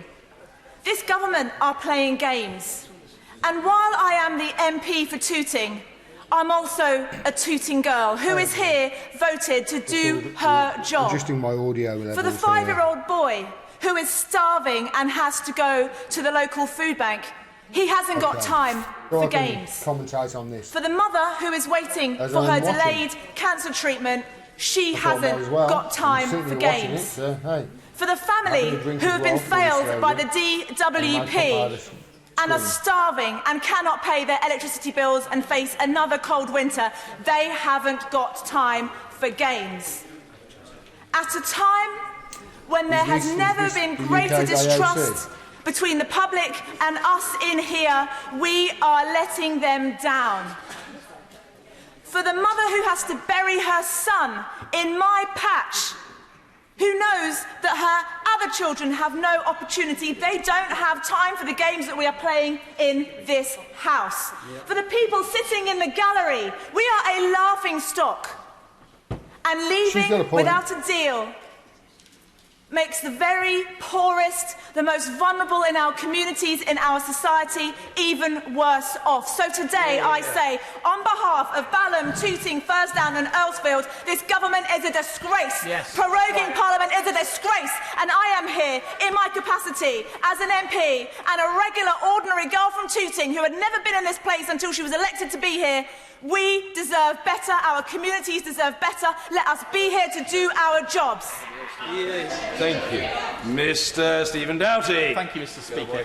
Like many people, I've had many constituents over the weekend in Cardiff telling me that they have simply got totally confused about what is going on. They're not interested in the procedures and the chicanery. What they are interested in is their lives and what difference the proceedings in here make to them. So why does this matter? Why does this motion matter, and why am I supporting it? Well, the gag that the government is going to put on Parliament tonight prevents us from having Treasury questions, Northern Ireland questions, the Prime Minister being put there at the dispatch box to answer questions, DCMS questions, questions to the Attorney General, whose legal advice is so crucial to this, debates on the Battle of Arnhem, in which my grandfather served and was taken prisoner of war, the pension age of our police, sanctions, refugees, climate change, EU citizens, the Middle East, fracking, Northern Ireland, chemicals, sexual violence, children. It's going to prevent the discussion and agreement on the agriculture bill, the immigration bill, the trade bill, customs bill, wild animals and circuses bill, and crucially, the domestic violence bill. And yet this government has carried on with this gag, and they tell us it's because they want to set out a provision for a new Queen's Speech, a new programme for government. Who are they fooling? We know the truth. Who are you fooling? We know why this is done. The Prime Minister's own You're documents have revealed grandstanding. this. The prorogation plot was known well before. How was it, Mr. Speaker, that I was able to know about this matter in the early hours of the morning, before it was announced, before you had been told, Mr. Speaker, before the Cabinet had been told, Mr. Speaker, before the country had been informed, Mr. Speaker? How was it that journalists were able to know? I don't How was it know. that I Is was your able nose to up know? MI6's And yet Number 10 Downing arse? Street was I still mean, denying that's that an this gag was option, going to because go for forward. many of you, That it night, seems that they were denying where days you get before, all your and yet the decision, as information was revealed, leaks from was taken on the 16th GCHQ. of August. So that goes to the heart of these motions today. This is about trust. A national It's about security trusting a government state that cannot has be trusted. hijacked the democracies It's in about the our United constituents' Kingdom lives, and the the United issues that matter, States. that go well And this beyond guy Brexit, is, Mr. how out Speaker. of touch is And it? it's about You tell the national me. security and safety of this country. That is why the Yellowhammer documents should be made public, so that we all know the true risks to this country of a no-deal Brexit. Thank you. The Chancellor of the Duchy. Michael Gove. Thank you very much, Mr. Speaker. It's a pleasure to speak in this debate after a number of important, serious and passionate speeches.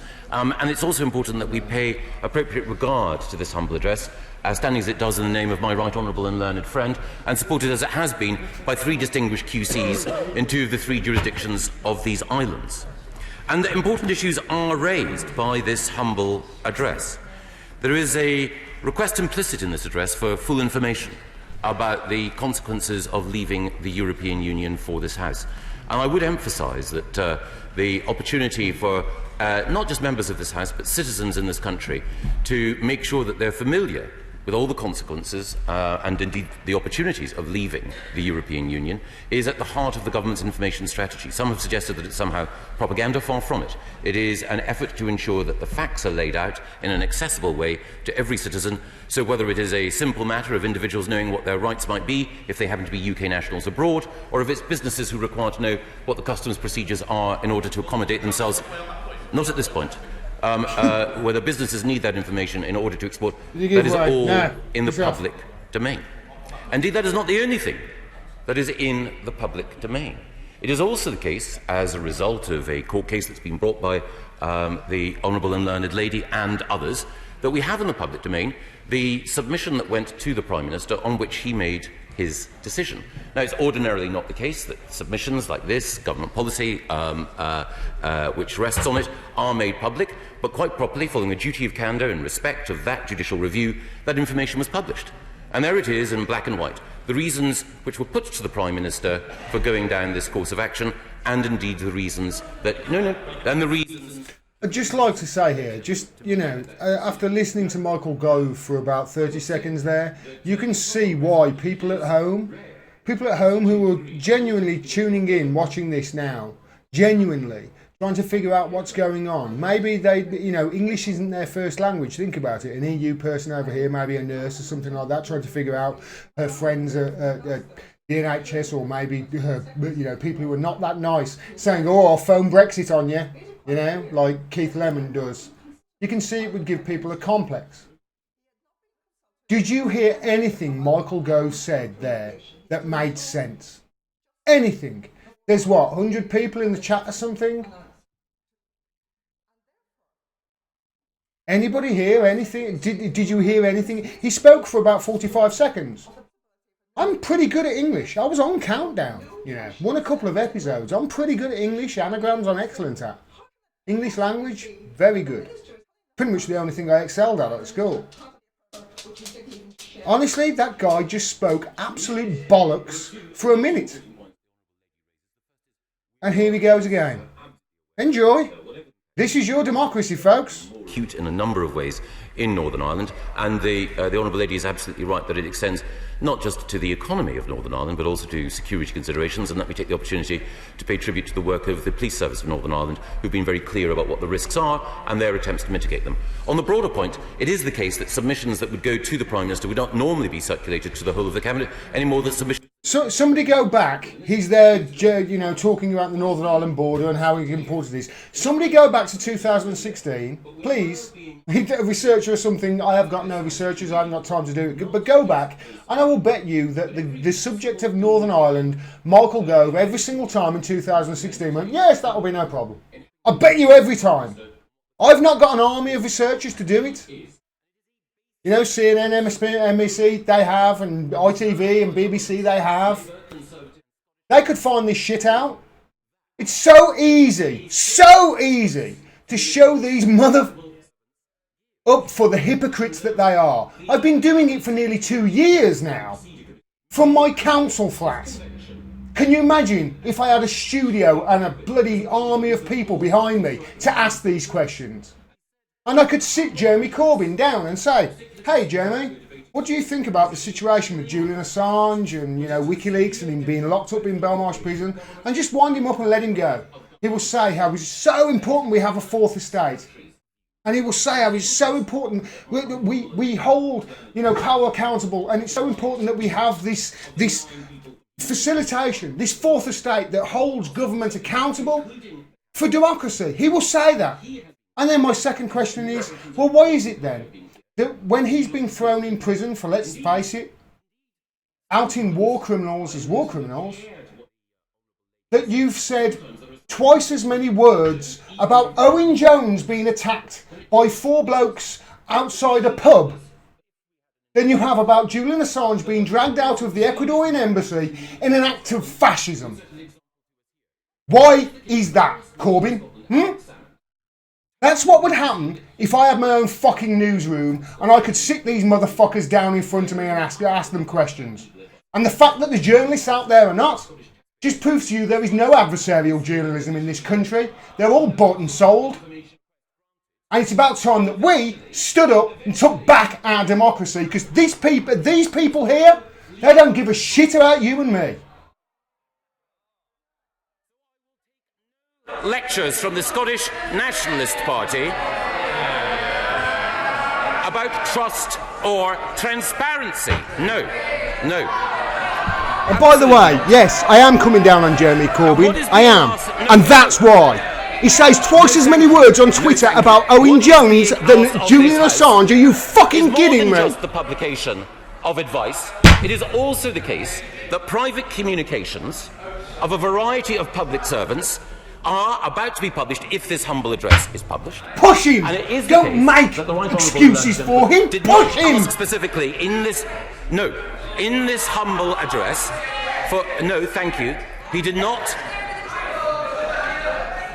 I'm not scared of the truth. Alex Salmond was scared of the truth. Which is why he spent Jove has been on the coke dancers down the road. No, I won't give way. Now, it is the case that if the humble address had been shaped in such a way to say that official advice was requested, that is something that the government would have sought to cooperate, I should say, with the Right Honourable and Learned Gentleman about. But it is the case that this is a trawl, a fishing expedition, in which every single communication from public servants is being requested if it has anything to do in any way with prorogation. If there are officials who are communicating, if there are special advisors who are communicating with one or other about personal matters, then that would be within the scope of this humble address. It is unprecedented. It takes a coach and horses through our data protection legislation. It is questionable in the right of the Article 8 rights that individuals have under the ECHR. And it would, for the first time, say that no, that this House of Commons, by a simple majority vote, can say that any individual's communications should be rendered transparent. Do members realise what they are doing? It is not This the case is that my any point I was making earlier. Criminal offence is alleged. The sole purpose of this is in order. Just because it's an idiot delivering this, it doesn't mean it's not true. Civil servants and special advisers. I say any idiot, he's not an idiot. Just because it's an asshole delivering this doesn't mean it's not true. We will trample over data protection law, ECHR rights, and the principle of safe space is an unprecedented example of those who claim to revere. Those who claim no. Listen to them on the other side. Listen to them. Speaker, just listen to them. Take any intervention I wish, and I will in a second. Order! He's saying that, and they're saying this is serious, It would be man. understandable if the Chancellor of the Duchy were unable to hear his right honourable and learned friend who was bidding to intervene. Whether he accepts the intervention is a matter for him. It's important that interventions that are attempted should be audible. The Chancellor of the Duchy. I shan't. Throughout history, it's the left that push for these things, and then it's turned round on them and thrown back, and that's where the censorship lands. I have researched this, guys. You know I have. Correspondence of individuals, they set aside legal precedent, they set aside the good workings of government, they set aside the rights of individuals. Now, let me turn briefly to the particular part. Order. It's a point of order, not a point of frustration, Mr. Ian C. Lucas. A point of order, Mr. Speaker. I wrote to the Secretary of State on the 5th of August asking him a specific question when he knew about the illegal payments of vote leave. He has not answered my letter and he refuses to... Dude, seriously, illegalities with payments? Seriously, that's what you're going after? Illegalities with payments? We know they're all corrupt. If you want to go illegalities with payments, let's just, open up Jeffrey Epstein's fucking files, eh? Shall we start there? Because he seems to have a lot of our MPs in his little black book. Let's open up those. There are so much better arguments these people should be making. So much better. He can ask as many times as he likes for me to repeat the answer, but I gave the answer months ago. Now, talking of politicians who cannot see what's in front of them. Once you see it, honestly, there's a great writer called Caitlin Johnston. Once you see it for what it is, once you see them doing this and you see the tactics that they use, it's like that. It's the equivalent of a guy coming up to you in the street and like that and doing that to you. Whereas if you're not aware of what they're doing, it's like going to the puppet show and seeing Punch and Judy. You get entertained, you go away, you think you've had a good time. But if you see it for what it is, it's like watching a guy coming up to you and just go like that in your face in the middle of the street. It's so easy to see. It's a puppet show, it's a theatre. Caitlin Johnston is a brilliant writer. If you don't read her, please go do it. At least once a week, read one of her articles. She's great. She speaks far more, you'll get far more from her than you will from listening to this guy, or any of them in there, to be quite honest. Facts are in front. He either seems not to be interested, not to read, or not to know what is being said. He says he wants scrutiny, but when he gets scrutiny, he can't be bothered to take account of it. I'm happy to give way. Well, I'm very grateful to my right honourable friend. I'm sorry to take him just back to this issue about prorogation and its origins. Would he like to explain at the dispatch box why it is that no affidavit was filed by any official relating to the circumstances in which prorogation was decided upon? Because he will understand that the suggestion is that, in fact, the explanation given by... Do you know what the people at home, you, just heard? He stood up there to make a very good point. Do you know what people heard?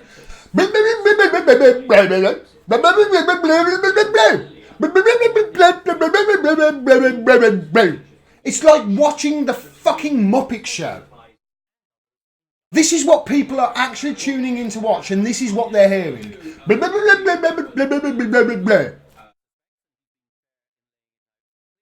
And they're like, we've got to get back the trust of the people. I guarantee you, standing up and going blah, blah, blah, blah, blah, blah, blah, blah, is not going to inspire too many of the working class.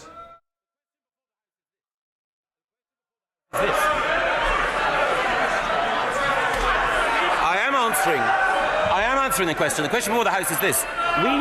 We know what the Right Honourable and Learned Gentleman is concerned about, and we know what his concerns are. But are we willing, in order to satisfy his curiosity on this point, to make sure that data protection legislation, to make sure that the EHRC, and to make sure that the standard practices of government are overturned? I should say to my Right Honourable and Learned friend that we have published in unprecedented detail, in conformity with the duty of candour, all the information required. Resume your seat, Minister. We're most grateful to you. Yes. The question is the question being now put. As many as other been say aye. All the contrary, no. I think the ayes have it. The ayes have it. The question is the motion as on the paper. As many as of that opinion say aye. Aye. Of the contrary, no. No. Division! Clear the lobby.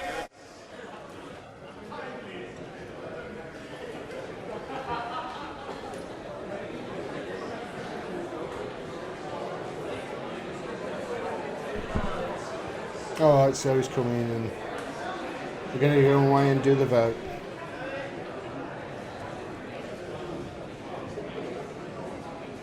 I just want to double check. I think this is the vote to the second vote. Check my volume is on. Yeah, this is the. I think this is the second vote. We'll just double check that.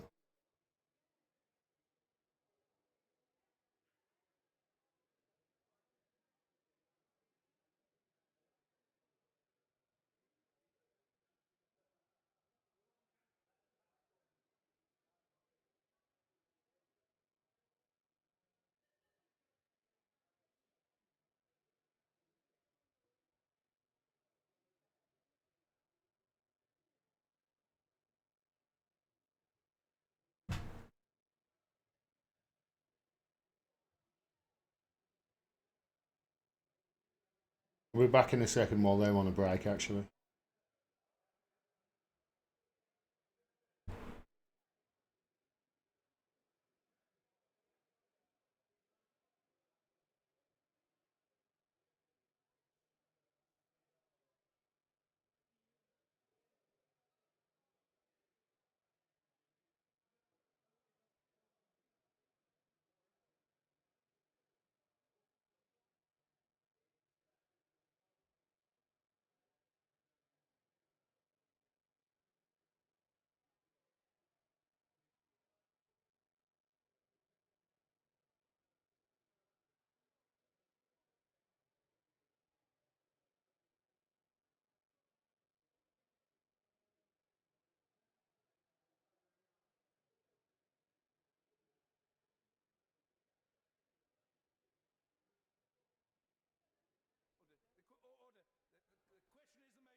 What's that, Miles? We need Gordon Dimmack on this right away. What do you mean? Cromwell needed at times. I don't know, Mick. Cromwell is not your... He's not exactly... Cromwell is the most fucking indecisive... I don't know. I've read a lot about Cromwell, and he's one of the most indecisive men in history. He's so funny. And the most, you know... He did it all in the name of God, you know? It was Cromwell. It was God. It was God. It was God. Yeah. I don't think we need Cromwell, mate. I think we need... we certainly don't need Cromwell. Do you know... Here you go. While these are on a break, I'll give you this piece of information. Sorry, everyone, about my back screen. I haven't got all the lights on and everything, so it'll look a bit weird. But Cromwell was really indecisive. Really indecisive. It took him months to figure out certain, you know, questions with regards to the Civil War that were, you know, key points. It took him months, and whenever he went away, he was always questioning what God thinks he could do. He was a very, very God-abiding man. Very God-abiding. Seriously, go ask the Irish what he did over there in Ireland to see how good of a guy is Cromwell is. You know, all these people saying, we need Cromwell. Yeah. Learn your history. You don't want Cromwell, and don't fucking say that anywhere near an Irishman. Okay? That's all I'm going to say to you out there saying we need Cromwell. Don't say it anywhere near an Irishman. Just bear me a second. I'll get back to these people as they come back in from this verse. I don't even know which verse this is, everyone. Thanks, Mind Over Monkey. Mind Over Monkey? Mind Over Monkey? Thank you, man. No difference to the Tories? I don't know. Well, I suppose the Tories. There's certain factions in Ireland love them.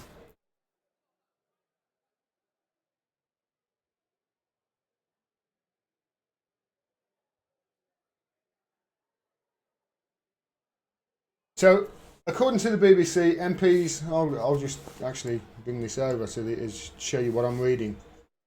Because honestly, I mean, you know, it's confusing for me. It really is. It's confusing for me. I'm just trying to keep up with matters and trying to give you as much, you know, information as I can. It says MPs are now voting on the humble address, the motion from Dominic Dreve, calling for government communication relating to prorogation and Operation Yellowhammer to be released. So this is the WhatsApp shit.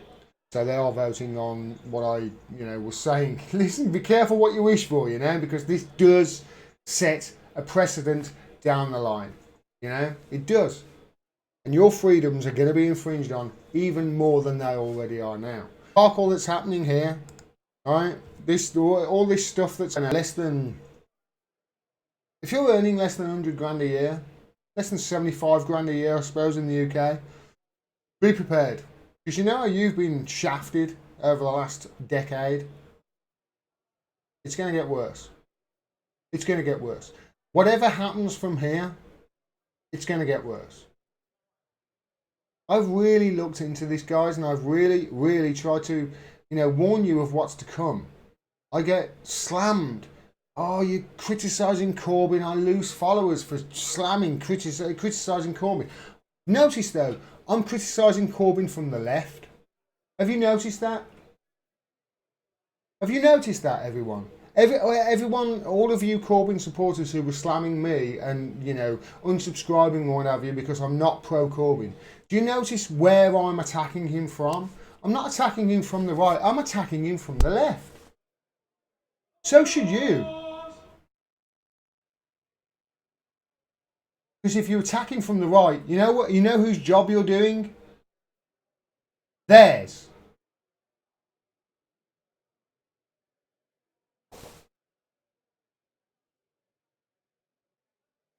I disagree with Dimmack. Fucking.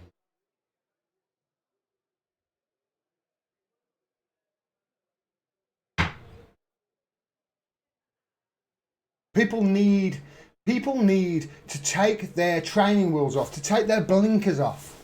You know? They need to take their blinkers off. Don't give any party your vote no matter what. I listen to people who say I've been Labour through and through, my parents were Labour through and through. Have you seen Labour lately? Have you seen it? Have you seen the people in Labour? Have you seen the people in Labour who are standing up for the working class? Guess what? They're not in Labour. Asa Winstanley, Jacka Walker, Pete Gregson, George Galloway, Chris Williamson. They're not in Labour. These are your working class heroes. Where do they attack Corbyn from? Where do they, all of them, attack Corbyn from? Think about it, for fuck's sake! Where do these people who have been ejected from the Labour Party, where are they going at the Labour Party from? Are they ever saying, oh, we need more bombs to be sold to Saudi Arabia and Israel? Are they ejected? Are they ejected from the Labour Party? Those people who are saying, oh, you know what, Venezuela, it's a sham democracy, on the BBC. On the BBC.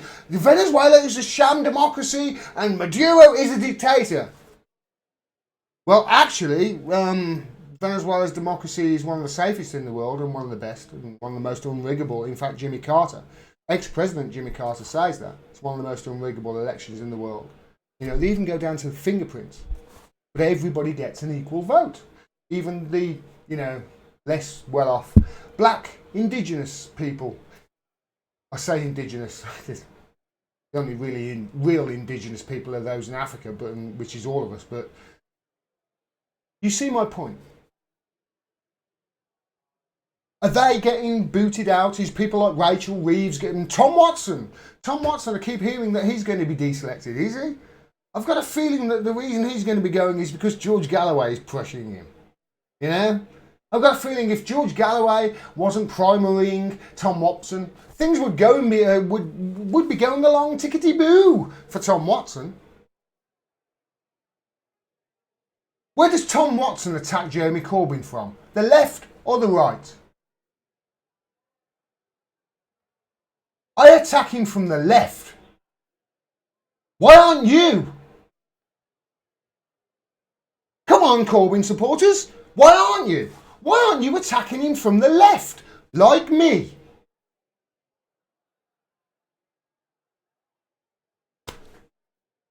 I even had somebody say, you know what, Gordon, you're doing Corbyn a disservice and you're doing Julian Assange a disservice. What? Really? From attacking him from an angle that says he should fucking be doing more? I feel like invoking Jimmy Dore and saying, you know what, I am. I'm that fucking powerful. And if you carry on, I'm going to elect the Tories again. Idiots, absolute fucking idiots. I see you all the time on Twitter. I'm off on one. Seriously, I'm off on one. Biggest idiot on Twitter. Biggest idiot on Twitter. With regards to the Corbyn stuff, this woman.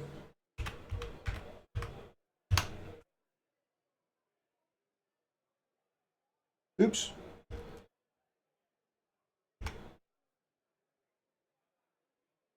This woman.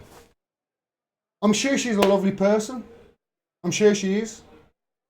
But you couldn't get a bigger rah-rah Corbyn person than this person. You really couldn't. So this person sits at home and tweets all day long. There's even been a BBC documentary about it. She sits at home and she tweets all day long. That's all she does. And you can see there, persistent, blocked by 87 Tory MPs and right said Fred. Wonderful. Cool. Growing interest in politics, bad driver, mum, cake, I blog a bit, get the Tories out. Look at how many followers she has on Twitter. 72,000. I bet she has no problem at all with censorship. Does she? Because she's a rah-rah Corbyn. I have caught her so many times in her hypocrisy, it's unreal. But rah-rah Corbyn. She's one of the biggest idiots that you can ever possibly imagine. She attacks the Tories from the right and attacks Corbyn from the right. She doesn't attack Corbyn from the right. She attacks the Tories from the right and then defends people like me who are attacking him from the left from the right. That's what people like Rachel Swindon do, who, by the way, hasn't got a job, as far as I'm aware, and was sitting at home tweeting. Now, some of you may say, you know what, that's no different to what I'm doing. Really? No different? Well, first of all, you can see my fucking face. You know?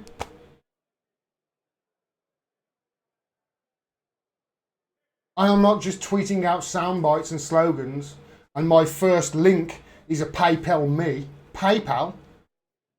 Give me money. I tweet a lot. Yes, but you might tweet a lot, Rachel, dear. I'm sure you're a lovely person. I'm sure you're great if you've got kids or two of them and what have you. I'm not attacking you. What I'm attacking is the ideology that Jeremy Corbyn's the saviour and anybody who is critical of him is the enemy. Because that's the sort of shit that I get on a daily basis. People like her saying I'm the enemy because I'm attacking Corbyn from the left. From the left. I'm not saying to Corbyn, you know, when I say he's sitting on an arsenal, I mean an arsenal of left-wing arguments that could blow Boris Johnson away. Could blow him away. He should be, honestly. The guy should be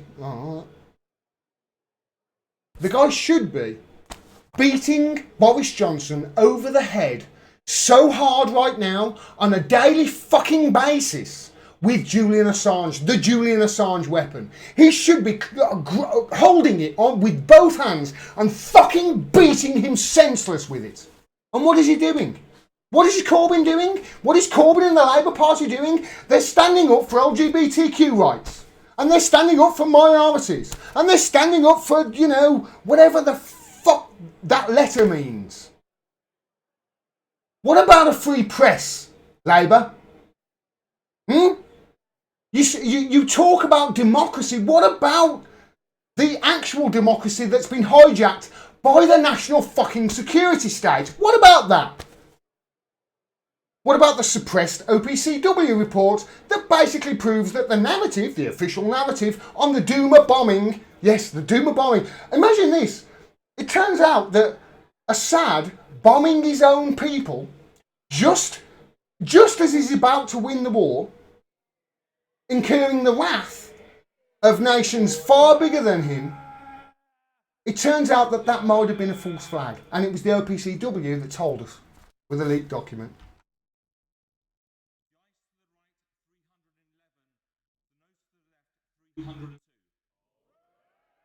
So, one moved over. By the look of it all, got an extra vote.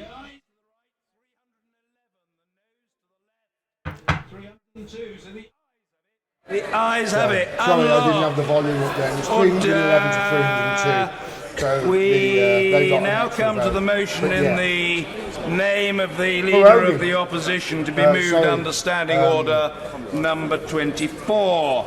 I remind the House, although I'm sure colleagues are keenly conscious of every word of it, that the motion is, and I quote, that this House has considered the welcome completion of all parliamentary stages of the European Union Withdrawal number 6 bill and has considered the matter of the importance of the rule of law and ministers' obligation to comply with the law. To move the motion, I call the Leader of the Opposition, Mr. Jeremy Corbyn. Thank you, Say Mr. Speaker, once. and I welcome the decision the House has just reached, and I look forward to the Government abiding by and accepting that decision that the House has reached and the necessary documents being released. I want to start by welcoming the cross-party efforts of many members of this House in achieving the European Union Withdrawal number 6 Act passing into law, particularly my friend the member for Leeds West and the member for West Dorset. Parliament has passed a law to ensure that the will of Parliament is upheld. The fact that Parliament is compelled to pass a law to ensure the will of Parliament is upheld shows what extraordinary times we now live in.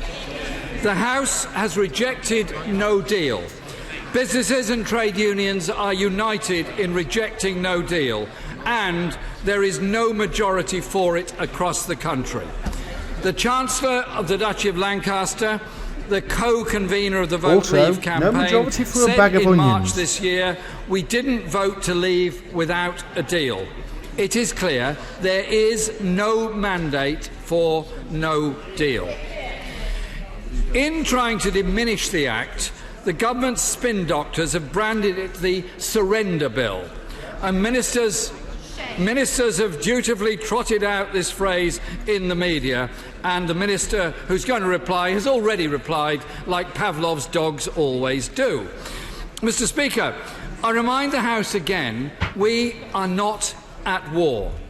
The Prime Minister oh yes we are! You lying shit! It's called hybrid warfare. We're at it with many countries. That's a lie. We're at war right now. Hybrid warfare.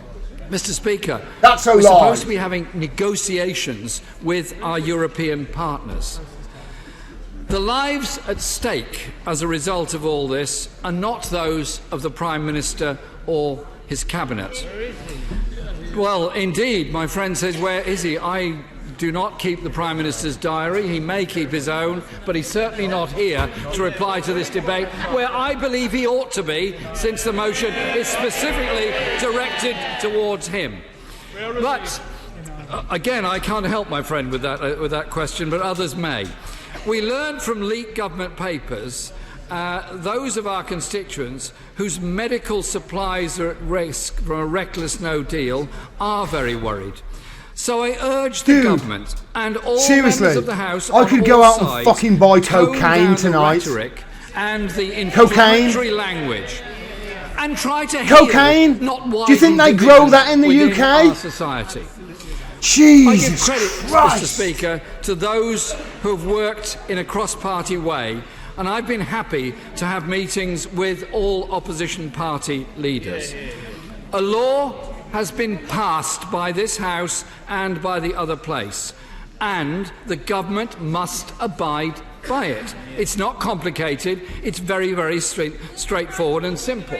Yes, of course. I thank my right honourable friend for giving way. Last week I asked the Prime Minister if this, what was then a bill, became law, would he, as the Prime Minister of our country, obey the law? Really don't care. And he said, Mr. Speaker, that he would obey the law, and so would the government. The next day he announced that he'd rather be dead in a ditch than obey the law. Which does my right honourable friend think it is? I'm not pro-Labour. I'm pro. Well, I don't really wish anyone dead in a ditch, even if it's their own wish. But I do think that the first answer the Prime Minister gave ought to be that he accepts the will of Parliament, a democratically elected Parliament. This is a parliamentary democracy. We don't have an executive president that can rule over us.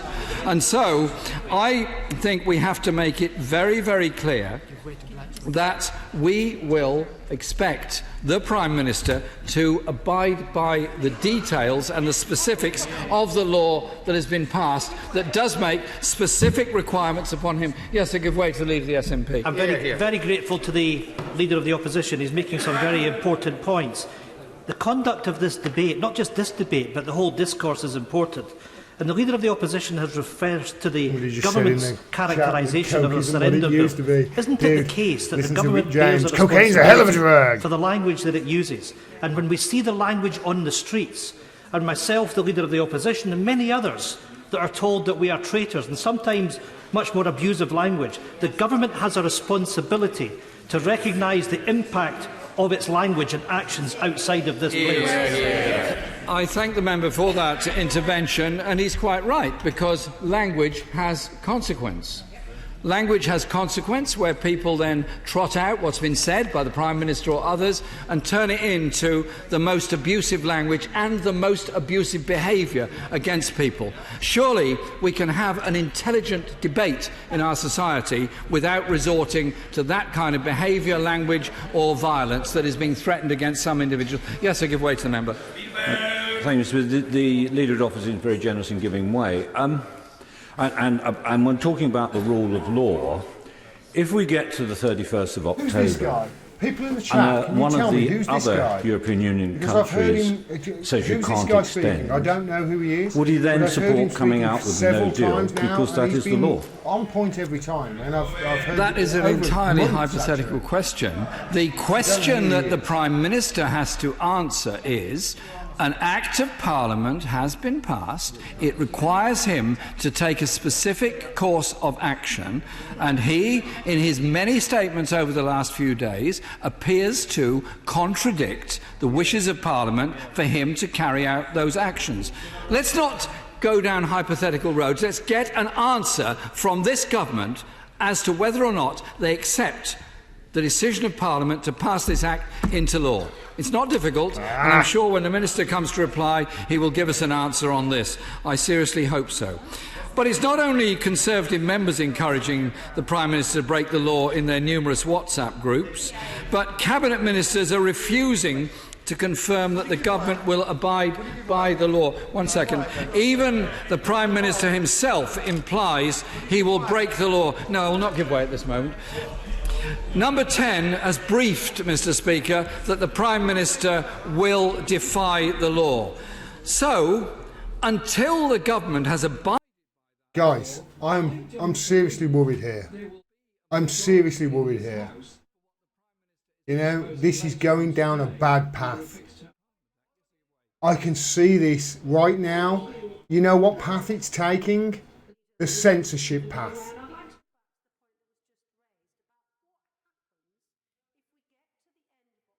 This is bad. It really is.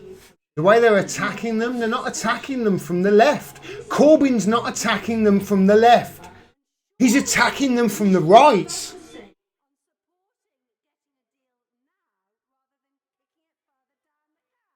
Because think about it. He's attacking them from the right. Who wants censor? You know, you say that, okay, the right is the nationalists. If you've got nothing to hide, you know. If you've got nothing to hide, what are you worried about? That's the argument that he's basically using. He's basically using, if you've got nothing to hide, why won't you push me? That's basically the argument he's doing right now. This is seriously bad. This is seriously fucked up.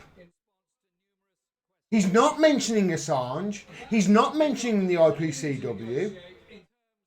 He's not mentioning all these things that he could use to beat the other side over the head with. And he's actually coming down on the side of pro, hey, if we want your shit, if we want your personal shit, we can get it.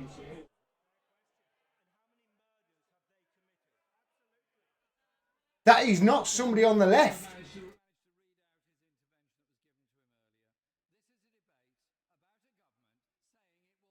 Shit, Jeremy, how can you make this cock up? How can he be doing this? Say simply, this House voted, of course, the Executive must accept that decision. This weekend, Mr. Speaker, the Right Honourable Member for Hastings and Rye resigned. No, I will not give way anymore.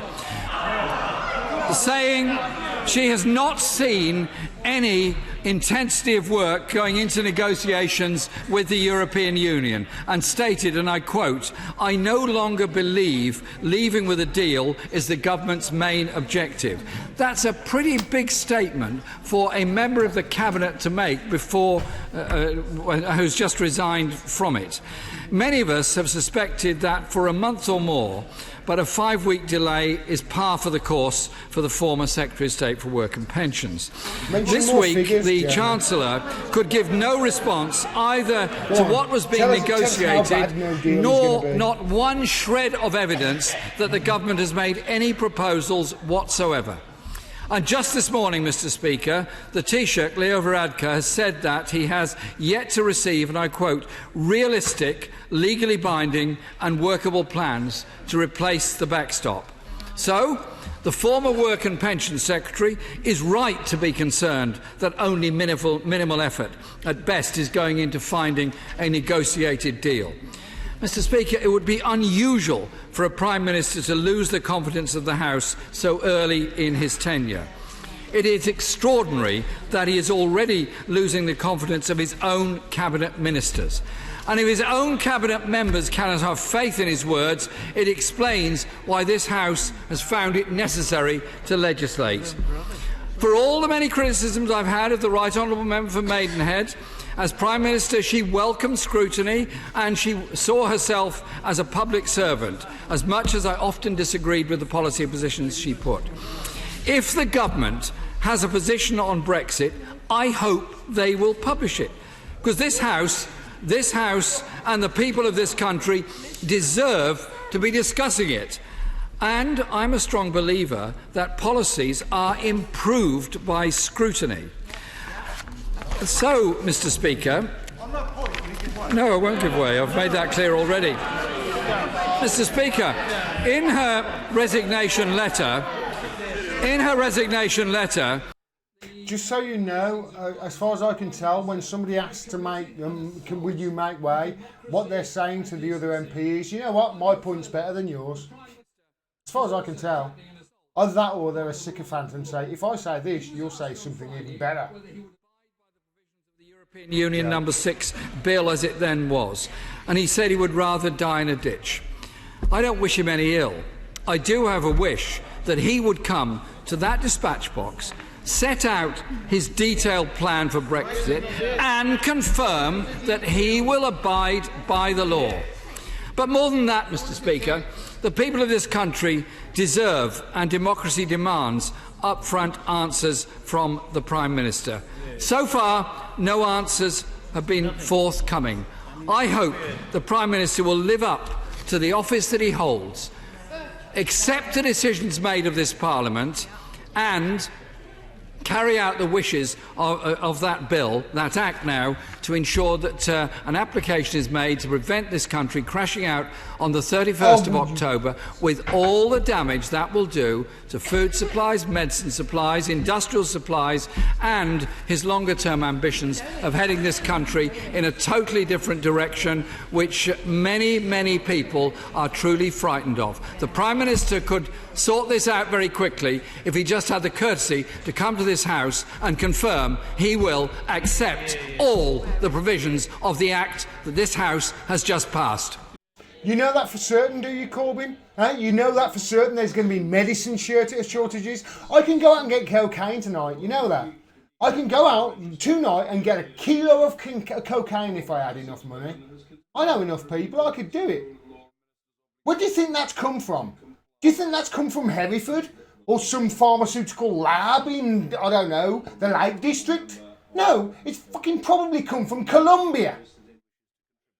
If I can get that shit, you can get EpiPens from China. You know what? China will probably want to do a deal. So stop with this fear-mongering bullshit, okay? It's going to be difficult. Yes, there's going to be a period where you have to catch up. There always is when there's a new system implemented, and that's what this is. It's a new system. You can't blame the fucking computers this time. And you know what? Everything I look at, everything with regards to the financial sector, everything I look at, and you can look at this too, says, hey, you know what? Negative 20-year or bonds have been, irreversibly fucked up, whatever it is. And it's almost guaranteed there's going to be a recession in the next 18 months. How is that going to affect Brexit? Have you thought of that? Have you added that into your game strategy, Corbyn? Because you don't seem to want to be talking about it. You're only attacking. He's attacking the government. Corbyn is attacking a government within an Overton window that they allow him to. That's it. That's it. He's attacking the government within an Overton window that the government and the establishment allow him to attack them on. That's it. This is why he doesn't bring up Assange. This is why he doesn't bring up the OPCW. This is why he doesn't bring up. And this is why anybody who does, like Chris Williamson, is fucking ejected. Very quickly. And why when they're reinstated, they're very quickly ejected again, because guess what? Keith Vaz had some dodgy medicine. Keith Vaz had some dodgy medicine. He doesn't want to talk about any of that shit, Corbyn doesn't. He's fucking quiet on it, isn't he? And anybody, Corbyn supporter, who I, like, when I say this, they go, shh. Why? You do realise that what I say is fucking popular. You do realise that, don't you? You do realise that the average man on the street is going, yeah. The problem with Corbyn, he's not fucking radical enough. The only thing that beats right-wing populism is left-wing populism. And you don't fight that from within that fucking Overton window, Corbyn. You don't. You go outside it. You start doing what Boris Johnson is doing and saying, fuck it. I won't obey what Parliament does. Fuck you. You know why? Because that's stupid and the people will fucking support me. Now, he's doing it in a way that is going to bring more censorship and more authoritarianism and more austerity and more deaths and more black people and fucking poor people in jail. It's not black, by the way, it's poor. That's what he's going to give you. And this is why for the last year I've been fucking screaming at Corbyn to stand up. Grow a spine, grow a backbone. Boris Johnson's got one, you fucking haven't. And if you don't grow a spine, Julian Assange is dead. So is the Fourth Estate, and so is fucking democracy, and it will be you that cheered it on with all your Rachel Swindon fucking people. On Twitter. Championing. Ooh, we got free right. We went to Gay Pride today. I went to Gay Pride. You know that. I went to Gay Pride. I went down there for an Assange rally. I didn't even know it was on. Gay Pride was down there. Do you know what I saw? You should see it. I've got footage of it. I want to put it in a video one day. I walked in and I saw two women crying. They were dressed up beautifully. They were crying. And there was a guy there, and she had sort of like a washing light, almost like, a triangular sort of thing with all sorts of makeup and everything. And I saw loads of people with this makeup. It was fantastic. As we were walking in, it was wonderful. My girlfriend got handed a hat, a paper hat to wrap around her in the LGBTQ colours. It was wonderful. Wonderful. And then we saw these two young women crying. And this one young woman stormed off. She was devastated. And this guy started taking all her shit. What had happened? Two girls were there and they were doing face painting for people. They were obviously very talented, but they weren't on the official register. So people came along and confiscated all of her stuff. All of her stuff. We walked 2 minutes down the road. I'm not joking here. This is on Trafalgar Square. We walked 2 minutes down the road. My girlfriend trod in sick. We walked 2 minutes down the road, and there was a black guy. He had an African accent. He was there with another black guy, and he was crying. This time the police were there. It was a black guy. It wasn't two young women. It was a black guy. He was a big guy. He was 6'2". So there were police there, and they were confiscating his shit. He was selling scarves and hats in the LGBTQ colours. He was crying. You know why? Because he was saying, okay, fine, I haven't got a permit, I'll take it away now. They confiscated his shit. We walked on, me and my girlfriend, we were we were heartbroken for this guy, you know, and everybody walked past. Everybody walked, but nobody gave a fuck. Nobody gave a fuck that this guy probably just, that could be the point where he just goes home and goes, fuck this, and cuts his fucking wrists. He's trying to fucking earn a living, he's not hurting anybody, and the police have took all his shit, all his stock. That could be his food on the table for the next fucking 3 months. They've took his shit. Why? Because he was promoting LGBTQ rights at an LGBTQ event. And we walked on. We were devastated. We were sick. Me and my girlfriend we were sick. And I tried to cheer the events up, so I took the hat that they'd given us, this guy had given us, this paper hat, and I wrapped it around my girlfriend's head. And it had all the LGBTQ colours. And I said, there you go, it's not too bad. Come on, look at the carnival. And then she looked at me. And I immediately went, oh, take that shit off. I said, look at this. And I took it off her head and I showed it her, and she fucking was disgusted. This LGBTQ paper hat was branded right in the fucking centre with Burger King. Right in the centre with Burger King. An organisation that she had told me days before that had an advertising campaign over in Eastern Europe that literally was blaming the fucking rape victim for being raped. They made fun of it. It's like, seriously, that's pride. And then I find out I couldn't even go into the centre of Trafalgar Square. I'm not good with crowds. I suffered PTSD when my friend shot himself in the head. I'm not good with crowds. I want to escape wherever I go. So I couldn't get in there to the Assange rally because it was right in the centre of Trafalgar Square that Emmy Butlin and Charlotte Gracias and all these other great people had set up. And I watched the videos and I wanted to cry. There's all these people from the LGBTQ community walking past a fucking giant poster of Chelsea Manning, a giant poster of her in the LGBTQ colours, and they're like, who's that? Seriously. When it was at Finsbury Park, I've spoken to a few people about LGBTQ and gay pride and London Pride. I've spoken to a few people about it, and they said when it was at Finsbury Park, it meant something. You know what? It was a movement. I went to gay pride in London, and there were over 1 million people there. They could have demanded anything they wanted to. Anything.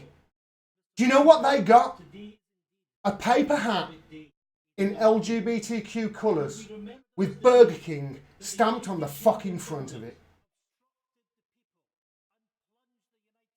This is the fucking result of that. What you're seeing right now is the evolution of you not giving a fucking shit. Of you sitting on your ass and watching whatever the fuck they put in front of you to say, here's some Shangri-La keys, here's the fucking freak show, go watch it. Big Brother or fucking Kardashians, whatever the fuck it is. Meanwhile, they take away your rights.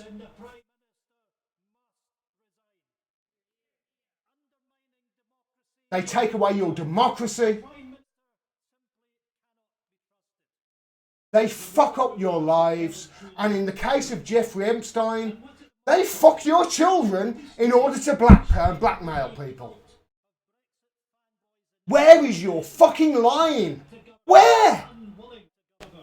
People are criticising me. People are fucking criticising me when for the last 18 months of my life I have dedicated my life to standing up for the Fourth Estate. People are criticising me who have been doing this for 30 fucking seconds. I've been there outside the Ecuadorian embassy in London, outside Belmarsh prison, making fucking speeches, getting in the media's faces. Where the fuck have you been? Where? And you've got the balls to shout at me? I'm not rich, you know. I don't do this for money. I do this because it's the right fucking thing to do, and nobody else is doing it. Everybody else seems to be a cheerleader and a fucking idiot.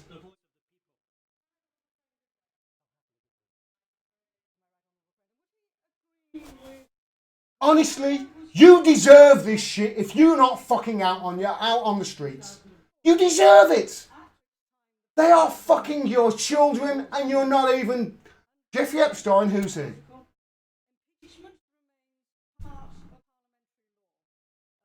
For desperate times. Are these not desperate times? Oh. Absolutely they are. And I say to the Prime Minister, be very careful. Be very careful. Do not obstruct the rule of law.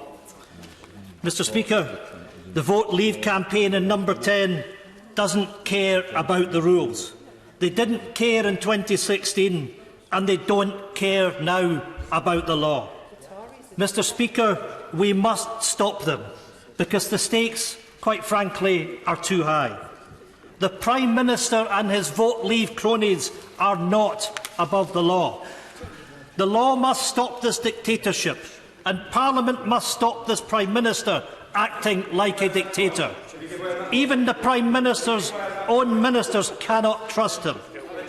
In her resignation letter, the Right Honourable Member for Hastings said, "I no longer believe leaving with a deal is the government's main objective." And it's been confirmed in today's Times that the Prime Minister's negotiating team has been reduced to just 4 members.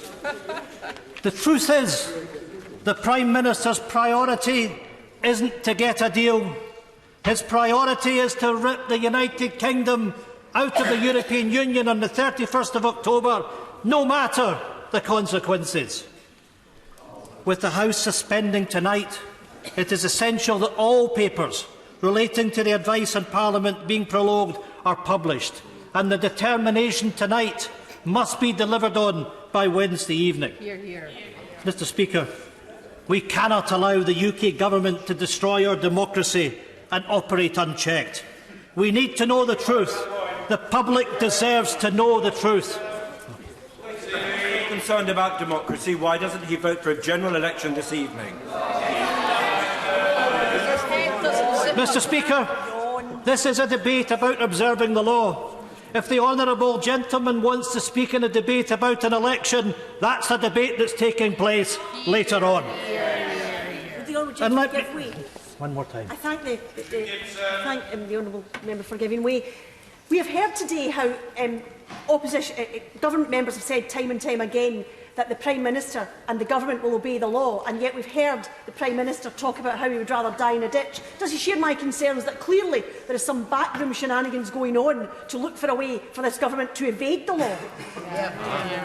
My honourable friend might say shenanigans. I would perhaps prefer to use some other words that I'm prohibited from doing in this place. Just think about a government that's threatening to break the law. What signal are we sending to the citizens of the United Kingdom when the Prime Minister of this country, the highest office in the land, is telling the people it's okay to break the law? That's a dereliction of duty of the office of Prime Minister, and it demonstrates he is not fit for the office of Prime Minister. And let me say this. If the Prime Minister wants an election, he must obey the law and take a no-deal Brexit off the table. The UK Government's law officers and the Secretary of State for Justice must intervene to ensure the Prime Minister respects the letter and the spirit of the law and removes the threat of no deal.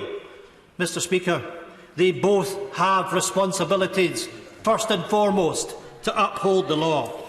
And if they cannot receive those assurances tonight from the Prime Minister, then their positions become untenable. How can they look themselves in the mirror in the full knowledge that nobody is above the law and remain in office? This sorry saga should lead to more ministers asking a simple question. Are they prepared to remain in ministerial post in a government that's prepared to break the law? That is a fundamental question. Mr Speaker, the government should face reality that this House has legislated to remove no deal as an option at the end of October. They must signal tonight that they will comply with that legislation. Once the threat of no deal is off the table, make no mistake, we will move for an early election. Make no mistake, we in the Scottish National Party want an election. But we must firstly satisfy ourselves that this government will uphold the law and deliver an extension to remain in the European Union. Mr Speaker, the people should not be shut out or silenced by this Prime Minister. They must be heard, and heard on the right terms, not on the terms of the Prime Minister's shabby and shady stunts. Sir John Redwood. Mr Speaker, of course the Government and all Members of Parliament must obey the law. But it is also the case that Parliament must pass wise laws and must pass them according to our traditions and practices and rules. And I wish to concentrate briefly on this question of the wisdom of this law and urge those who sponsored it to think again in the national interest. Because this is no normal law. A normal law applies to everyone in the country equally, and there are criminal penalties on those who break the law. Did he just say they all apply equally, do they? Really? Why is Julian Assange in prison, Redmond? Eh? Equally? Really? Why is Julian Assange in prison and not The Guardian, who released the same documents Julian Assange did? Why not The Guardian? Why is he in our Gitmo and not The Guardian? Why is he in our Gitmo and not, I don't know, the war criminals that he exposed in our government and in America? Why that? Equality and the rule applies and no one is above the law. Really? Go and ask a normal person, an everyday person in the street, if a banker that caused the 2008 crisis is above the law. Go and ask them if they think. Go and ask somebody who had his house repossessed if he's, if a banker who took his house is above the law. Go and ask my friend Steve in Sacramento, in California. Go and ask him. I know this is America, but it applies over here the same. Go and ask my friend Steve in America, who in 2007 bought his house with his mother's inheritance money. He bought his house, 30,000 down payment on a house that was worth, I don't know, 200 grand. 30 grand. Housing crash hit because of the bankers crashing the economy with their subprime mortgages. Go and ask my friend Steve, who shot himself in the head in October the 14th, 2008. There you go look it up. Go and ask him if he thinks the bankers in America are above the law. You have no fucking idea what you're talking about, Redmond. None. You have no idea of the shit that your governments around in the Western world cause on ordinary people. No fucking clue.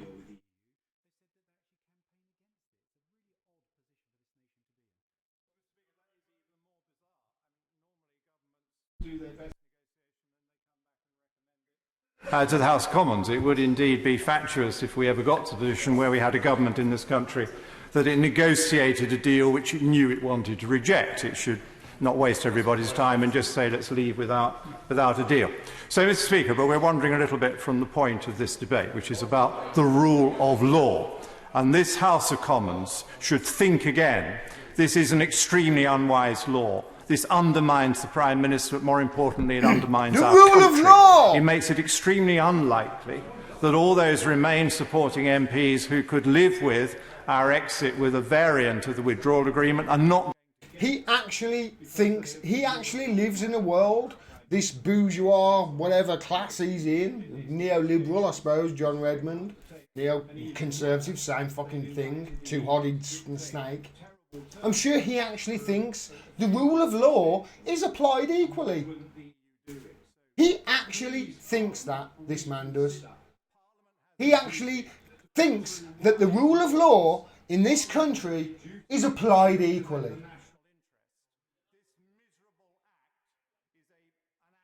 Wherever he's MP for, fucking vote him out. Don't vote Conservative. Somebody in that area stand up and say, I'm not John Redmond, I'm actually, this guy's full of shit. Vote for me, I'll sort this shit out. Somebody in his constituency stand up and do that. Don't just give your vote to a party. Oh, here she is. Margaret Thatcher's incarnation. About whether they will respect a law that has passed through this chamber and the other place and received royal assent. We have a Prime Minister who thinks the rules do not apply to him. He is acting like he has a majority. I'm going to speak as slowly as possible. When the Honourable Member for Bracknell joined the Liberal Democrats, and then it was made worse. Because I took acting lessons in the 4th grade. One Conservative colleagues who had, many of them, served their party and their country with distinction and public service. Hands up, anybody who thinks that Joe Swinson speaks that slowly and like that in real life. Anybody, come on. Anybody in the chat here think that Joe Swinson actually speaks like that in real life and that slowly? Seriously, if you were going to dinner with somebody who spoke that slowly, you would get up and walk the fuck out. This is fake. It's a fucking theatre. It's a puppet show. With apparently no sense of irony about how he would rather die in a ditch than obey the law. This is a Prime Minister who has trampled over conventions such as observing basic courtesies and manners, roaming the world as Foreign Secretary, causing offence wherever he went. It's a Prime Minister who has refused to stand up for the traditions of our civil service, who give their advice freely and frankly to ministers and act in a neutral and independent way and should be backed up by ministers, and instead he was... Blah, blah, blah, blah, blah, blah, blah, blah, blah, blah, blah, blah. Everybody at home in their front rooms have turned off right now. Do you think that's how it's actually designed? The National Security Council. This is a Prime Minister who has saw fit to appoint to the heart of Number 10 a Chief of Staff who himself has been found in contempt of Parliament. This is a Prime Minister who truly thinks rules and conventions do not apply to him. And to turn to this specific law about requiring the Prime Minister to request an extension of Article 50 to prevent crashing out of the EU without a deal. Joe, if you the Honourable Gentleman for Wellingborough said this law does not take no deal off the table. Well, on that, I have to say, I have some sympathy and agreement with the Honourable Gentleman. This law is not perfect. This law is what we arrived at working cross-party, building consensus in Parliament. But it is not perfect. It's a good step, but not a guarantee. Because as was said, what happens if the EU do not grant an extension? And frankly, I for one do not put anything past our Prime Minister in terms of what he might try to engineer. You know she's going to be singing a different tune. The suggestion was made that an extension would be granted for a general election. And Boris Johnson I think that is a fair representation of what the EU have said. They have also said they would grant an extension for the purpose of holding a people's vote so that the specific deal can be voted on. And that remains the best way to resolve this issue. There is no guarantee of a resolution through a general election. But if we have a people's vote on the specific Brexit deal, we will know whether that has majority support in our country or whether it does not. But ultimately, it's so important. It is important that Parliament is sitting.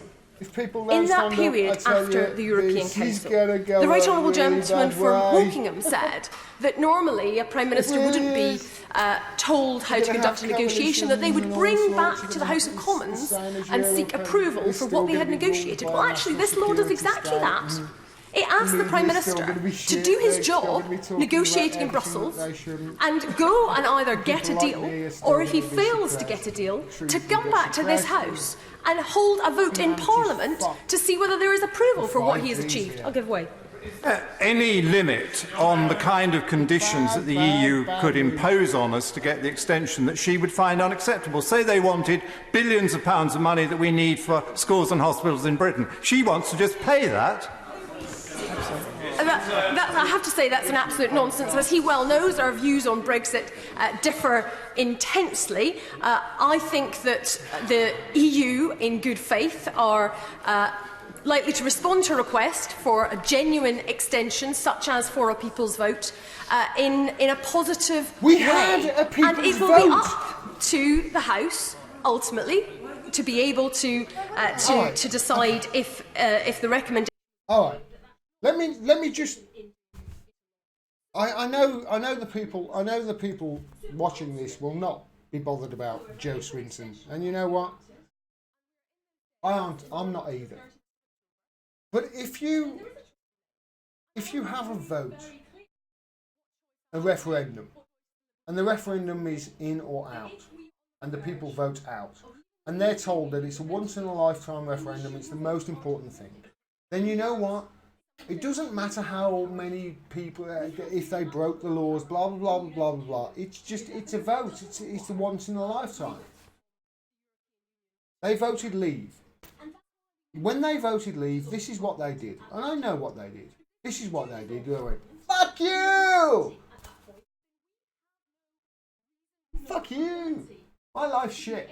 Fuck you. You're telling me stopping? Fuck you! It was a populist answer. That's why people left. I actually voted Remain, by the way. Yes, to all those who are just, entering this chat or this channel. I voted Remain. Now, I think we should leave. I think what Boris Johnson doing is actually right. And I think it would be a fucking disaster if it happened. Because Julian Assange would be gone, and your rights would be gone, and your privacy would be gone, and the national security state would have taken over your lives. But the thing is, it's the populist thing to do. The popular opinion. It's how fucking Donald Trump became to be president. And you're cheering it on! Stupid! People are cheering it on. They're actually attacking things from an angle that is boosting Boris's support and actually reducing the left wings. It's incredible. They're attacking him from an angle that boosts Boris's support, which is incredibly... Look at Li Fang. Go and look at Li Fang on Twitter. He writes for The Intercept. He tweeted it out today. It's like, well, I'm glad you agree with me, because he's been right about everything else, so I'm glad he agrees with me. It's popular.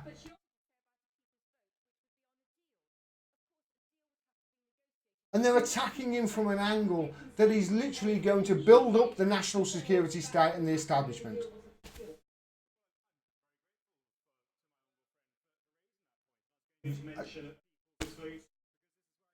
How can they even try and argue to people like you and me that politics isn't rigged? Or as that great woman in America, Nellie says, fixed. Cole Cassidy says, "Good, Dimmack, me too. I voted Remain and now I want out." Honestly, what have they been saying? What has happened this year to Jeremy Corbyn? Why has he turned to dog shit? Why? Why is he not standing up for Chris Williamson? Why is he not standing up for the right thing? He's not saying this he's not over here. He's not. I'm sorry. I'll get my. I'll try and. Okay, there you go. He's not over here. Jeremy Corbyn is not over here. Right? I'm over here. This is where I am. On the edge of the screen. This is where I am. I'm shouting, "This anti-Semitism! This anti-Semitism thing is false! It's a load of bullshit!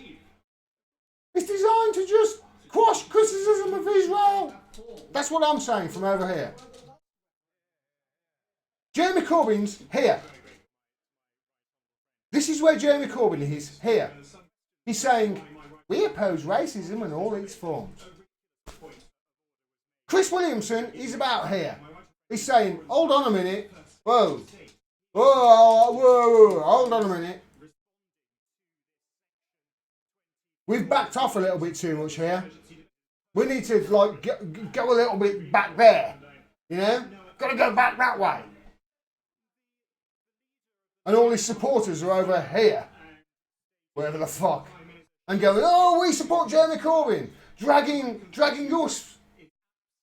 What the? Are you kidding me? And then you're saying, "Oh, we've got to fight Tom Watson." Go fuck yourselves. You're not coming an inch towards us, but you're expecting people on the left, the real left, to move fucking half a mile towards you. Go fuck yourselves. And if you're in the Labour Party and you're not standing up for this shit, go fuck yourselves.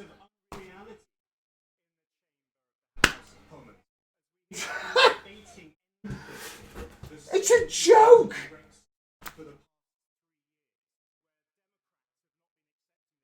They're still going. Daniel Levy, notice Corbyn never called out Prince Andrew. You know what? What is the saying? I know it's one of those sayings that's much maligned and misunderstood, but it goes something like, to find out who controls you, find out who you can't criticise or speak about. Thanks, Darren. And then we will back an election. Thanks for your support, mate. And thanks for everybody's support. Words in Hansard from that dispatch box. He invites the Prime Minister to stick to his word, absolutely, and we must leave on the 31st of October. But the leader of the Labour Party should stick to his words. He should have the courage of his convictions. He should be standing up and doing what opposition leaders should be doing, rather than chickening out and bottling it and failing to vote tonight for an election. Mention Julian Assange just fucking once, Corbyn. Just once in the House of Commons. Just once mention Julian Assange's fucking name, you spineless piece of shit.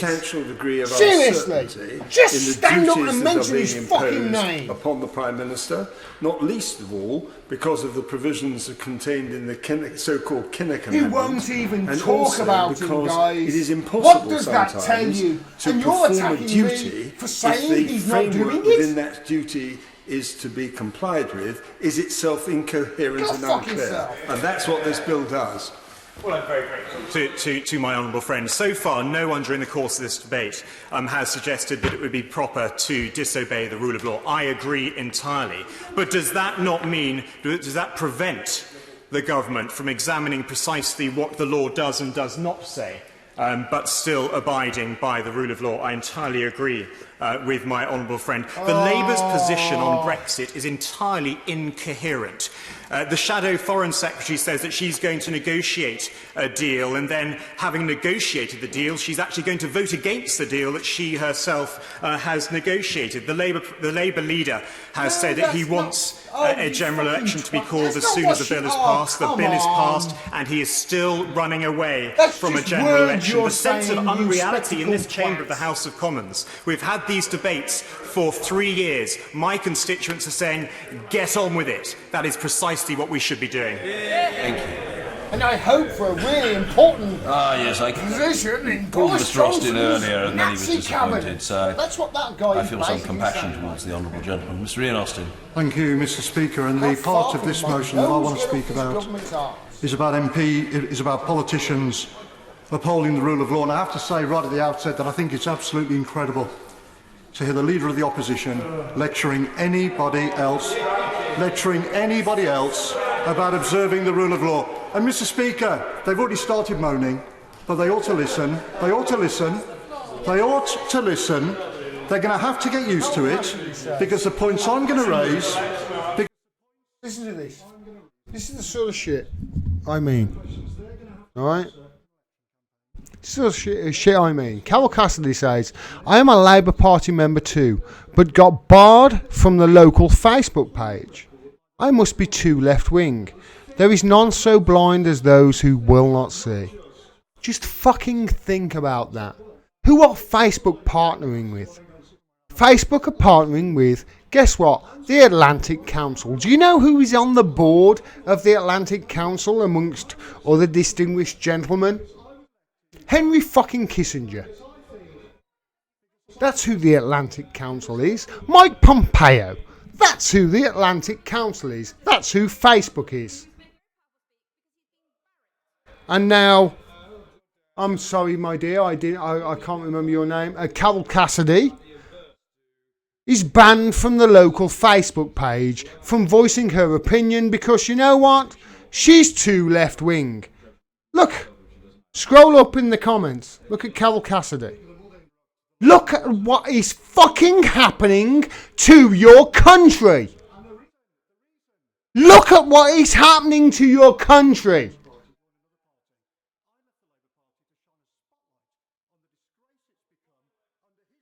Thank you, Carol Cassidy, for that.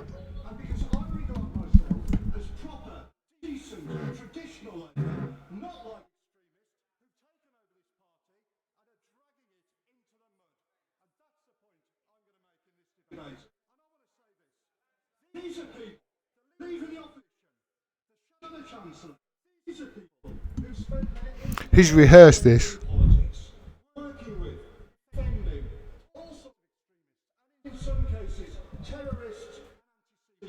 Oh, well done. Okay. Now we're talking. But many people will I'm never really sorry. forget This how guy they has just said supported something terrorists brilliant. And responsible for fucked up. horrific Sorry. carnage in a brutal civil war that saw people blown up in pubs, hotels and shopping centres. A few weeks after the IRA blew up a hotel in Brighton, this is why murdered I need 5 more people at the funding, Tory guys, party and I need conference, somebody to the do Leader of the shit with Opposition this guy invited said 2 suspected something IRA brilliant terrorists to Parliament. tomorrow. When the man 9 responsible for planting that bomb was put on trial, he protested outside the court. The Shadow Chancellor said that, quote, those people involved in the arms struggle, people he said had used, quote, bombs and bullets, should be honoured. And they have the brass neck to lecture anybody about the rule of law. What a disgrace. Let me tell you this. Point of order, Graham Davis. Stanley's debate is about obeying the rule of law, whether the Prime Minister obeys the rule of law, not whether members talk to people who allegedly have broken the law. It's about whether we deliver the rule of law. Grateful to the honourable gentleman. His antennae are keenly attuned to the debate. There is a fine dividing line. The honourable gentleman is dilating on the broad theme of disregard bordering upon contempt for the law. If I think he has elided into a wholly different subject, then I will always profit by the honourable gentleman's counsels. But for now, he's all right. Just.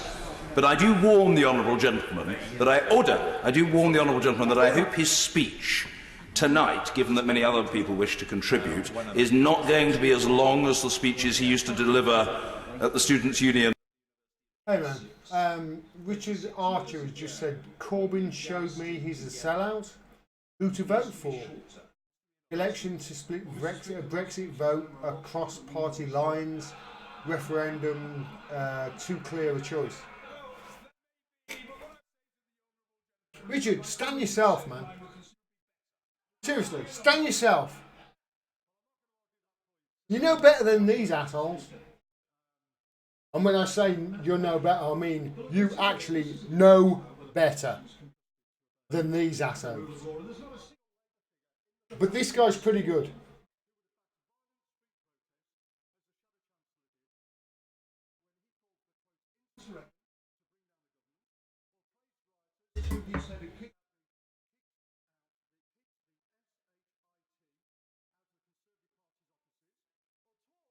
I'm sorry, you spelt shit, but you said Conservative?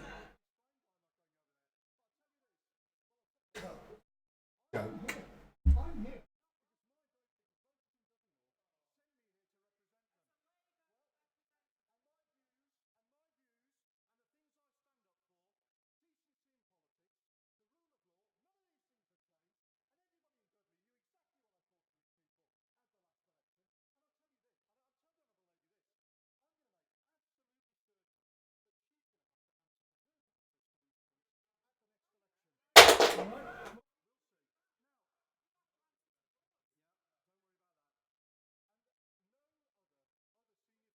You know what? I don't think he's got anything to worry about. I think this guy's fine. Yeah. I'd be surprised if this guy is struggling to get re-election. Who is he? Can somebody tell me in the chat who he is? I don't know who he is, honestly, I don't.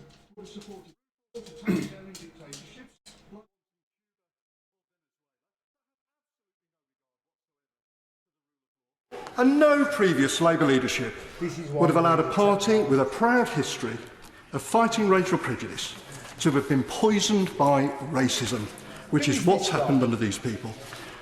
Racism against Jewish people, to the extent that members have been arrested on suspicion of racial hatred, that the party itself has become the first in history to be investigated under equalities laws by the Equalities and Human Rights Commission. No, these people, human rights. If you go human are rights, a million miles away fuck me, from go the there. traditional, mainstream, decent politics of the Labour Party. They have poisoned what was once a great party with extremism. They cannot be trusted with the institutions that underpin our democracy. He's attacking within the accepted Overton window, guys. He's great. Trust me, he's great. I can see it in his eyes. He's trying. That guy is a really honest guy. But he's attacking within the accepted Overton window. No backbone. Not willing to die. Not willing to die for the cause.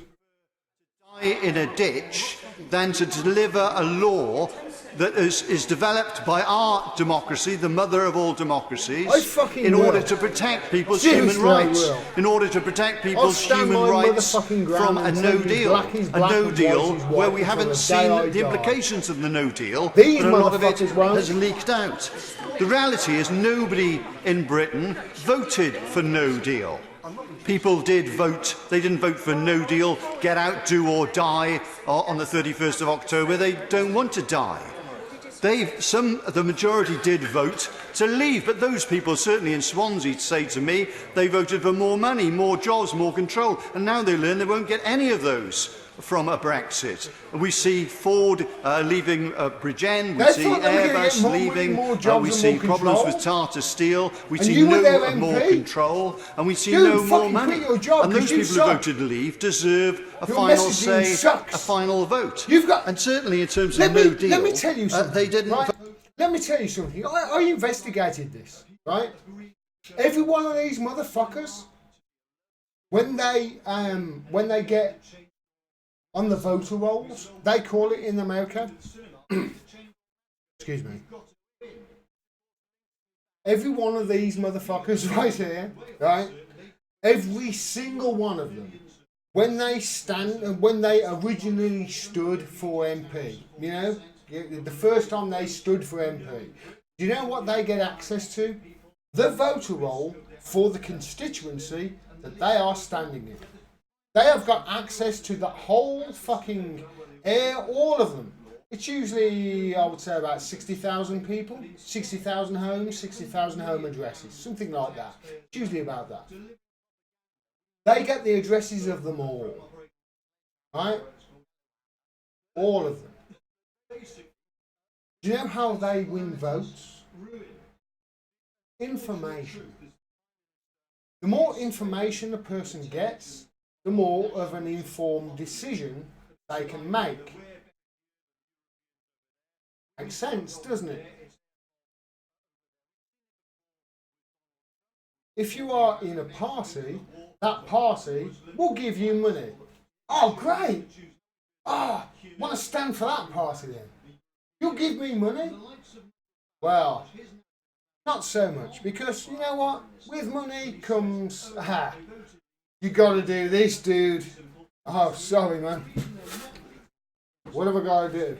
Well, you know, there comes certain things. You can't do this and you can't do that. Why not? Why not? If I was, I don't know, if I was a member of the Labour Party, for instance, you know what I can't do? I can't criticise the Labour Party. How the fuck can the Labour Party grow if it won't accept criticism from its own fucking members? Just think about that. How the fuck can the Labour Party grow if it won't accept criticism from its own members?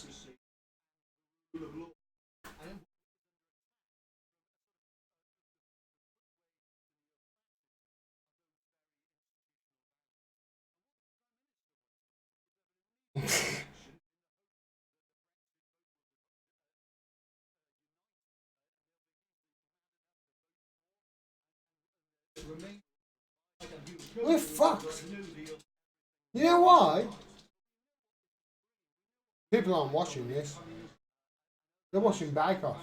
They want to undermine the fundamental democratic institutions, whether it's the BBC, whether it's the civil service, whether it's the universities, whether it's parliamentary democracy itself. So we face a chilling time here and a moment of truth as to whether the Prime Minister will in fact obey democratically agreed laws. He's willing to go round promoting the lie that no deal can deliver without massive collateral damage. And the democratic world is looking to us as the mother of all parliaments to see whether this Parliament can ensure the rule of law and democracy goes forward. We must show the rest of Europe, the rest of the world, that we will not bow to the language of popular tyranny, but we will stand true to the rule of law and democracy and move forward. Thank you, Mr. Speaker. We rightly heard earlier today several tributes recognising your role in protecting Parliament and parliamentarians and making it relevant and accessible for ordinary people. Tributes I'd like to associate myself with. When my constituents asked what I think might happen, when they asked me what might happen down here tonight, they're recognising our role in making the laws.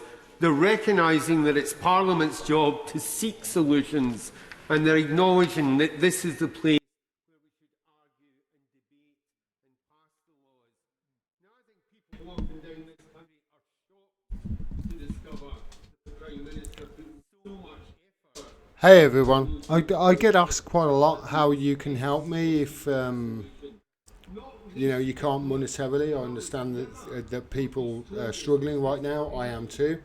There's a way you can help me. You know what? I've gone on a few rants tonight. There's a couple of hours of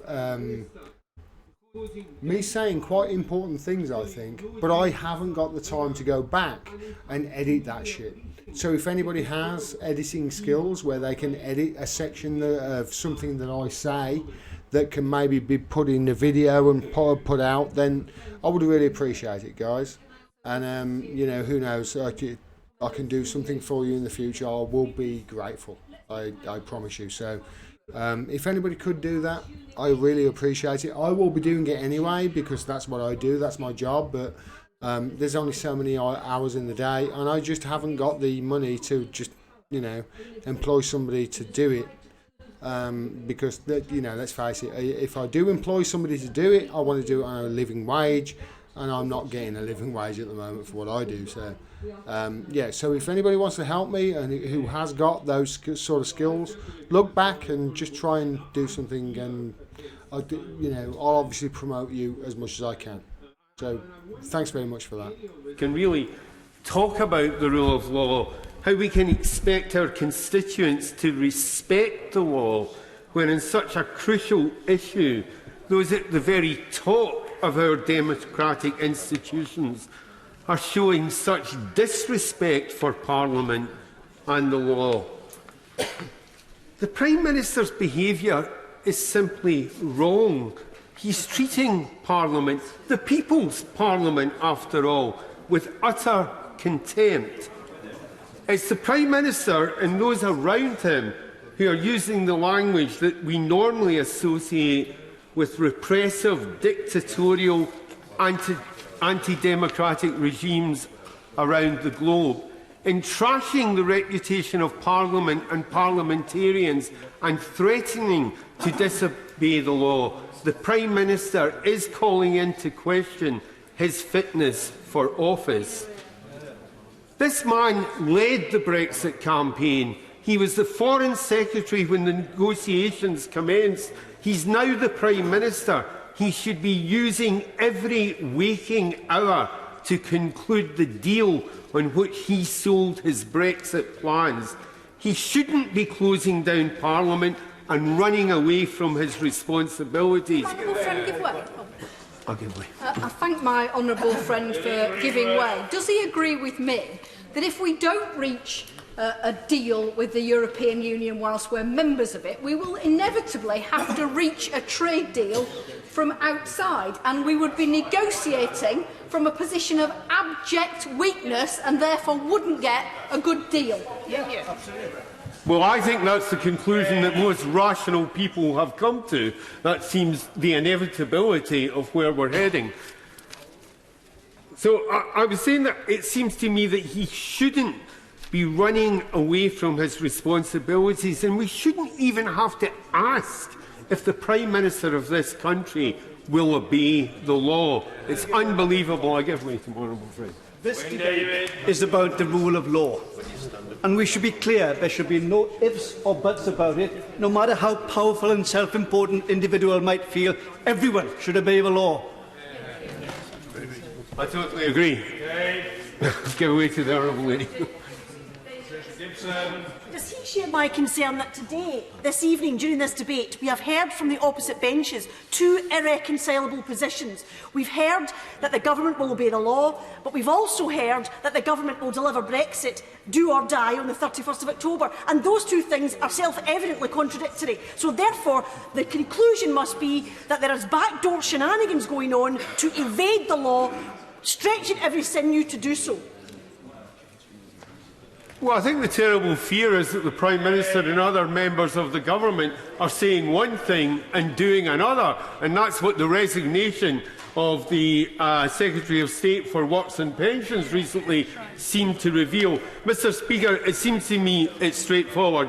If this man and this government carry on like this, they'll be responsible for destroying the very institutions in which the rule of law and democratic politics are based. We should all be fearful of a government that's intent on moving down that road. Thank you. I'm grateful to the honourable gentleman. To wind up the debate from the government benches, the Foreign Secretary. I do.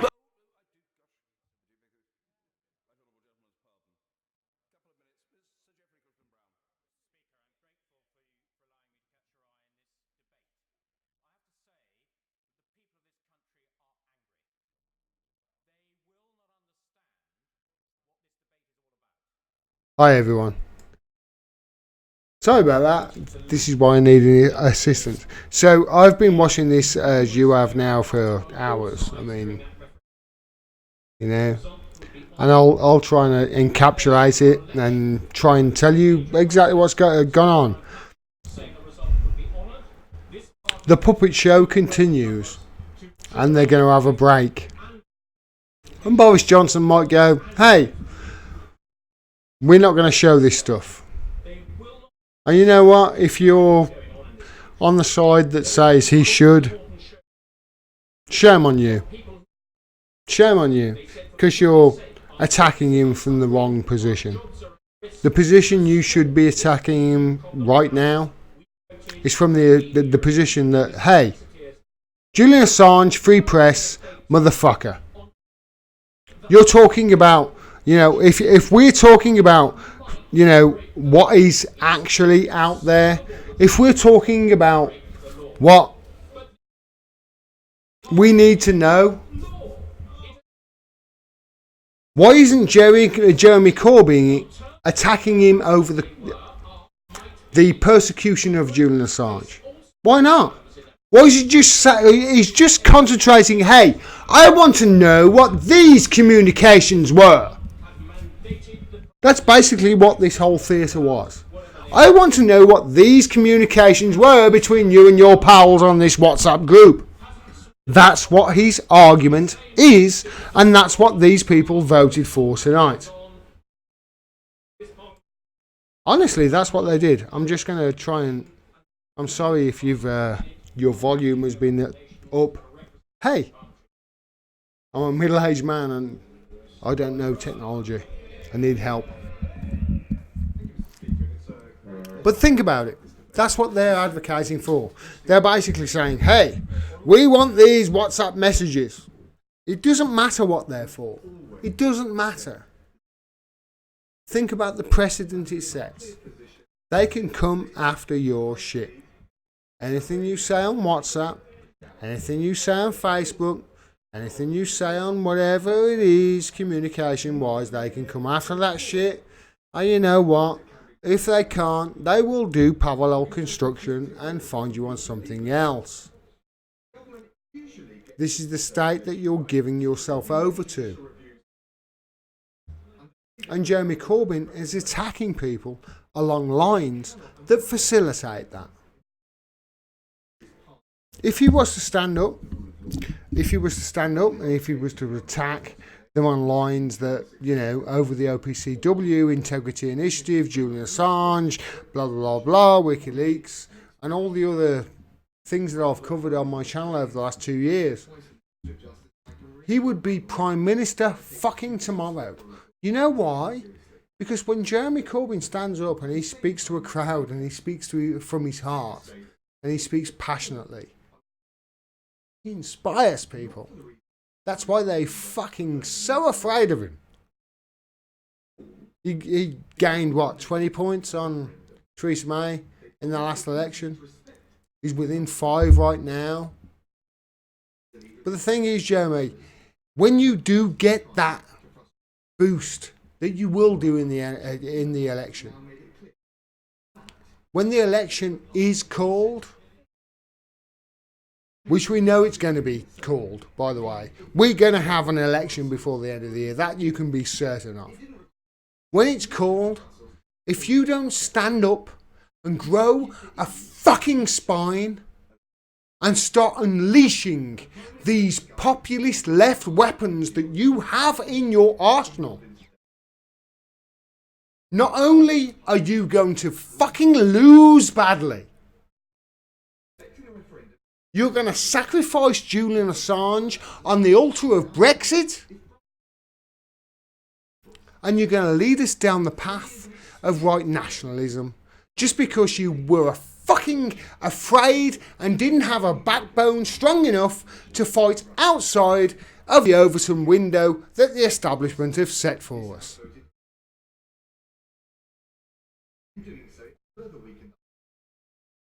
Look at them, still going. Friend, the Right Honourable Member for Wokingham. 8:47. Mr. Speaker, we are 9 now o'clock in dangerous almost. territory. These guys, I'm sure Across they the think country, what they're doing millions is of voters important. are I'm sure this guy in the red concluding that tie, Parliament has refused- I'm sure he thinks what he's doing is important and what he has to say is very important. You know what? Fuck you, guy in the red tie. Fuck you. Because what I just said in the last 2 minutes is far fucking more important than any shit that you have got to say. Show this clip to somebody on the fucking street and ask them. This is a fucking puppet show. And I tell you what.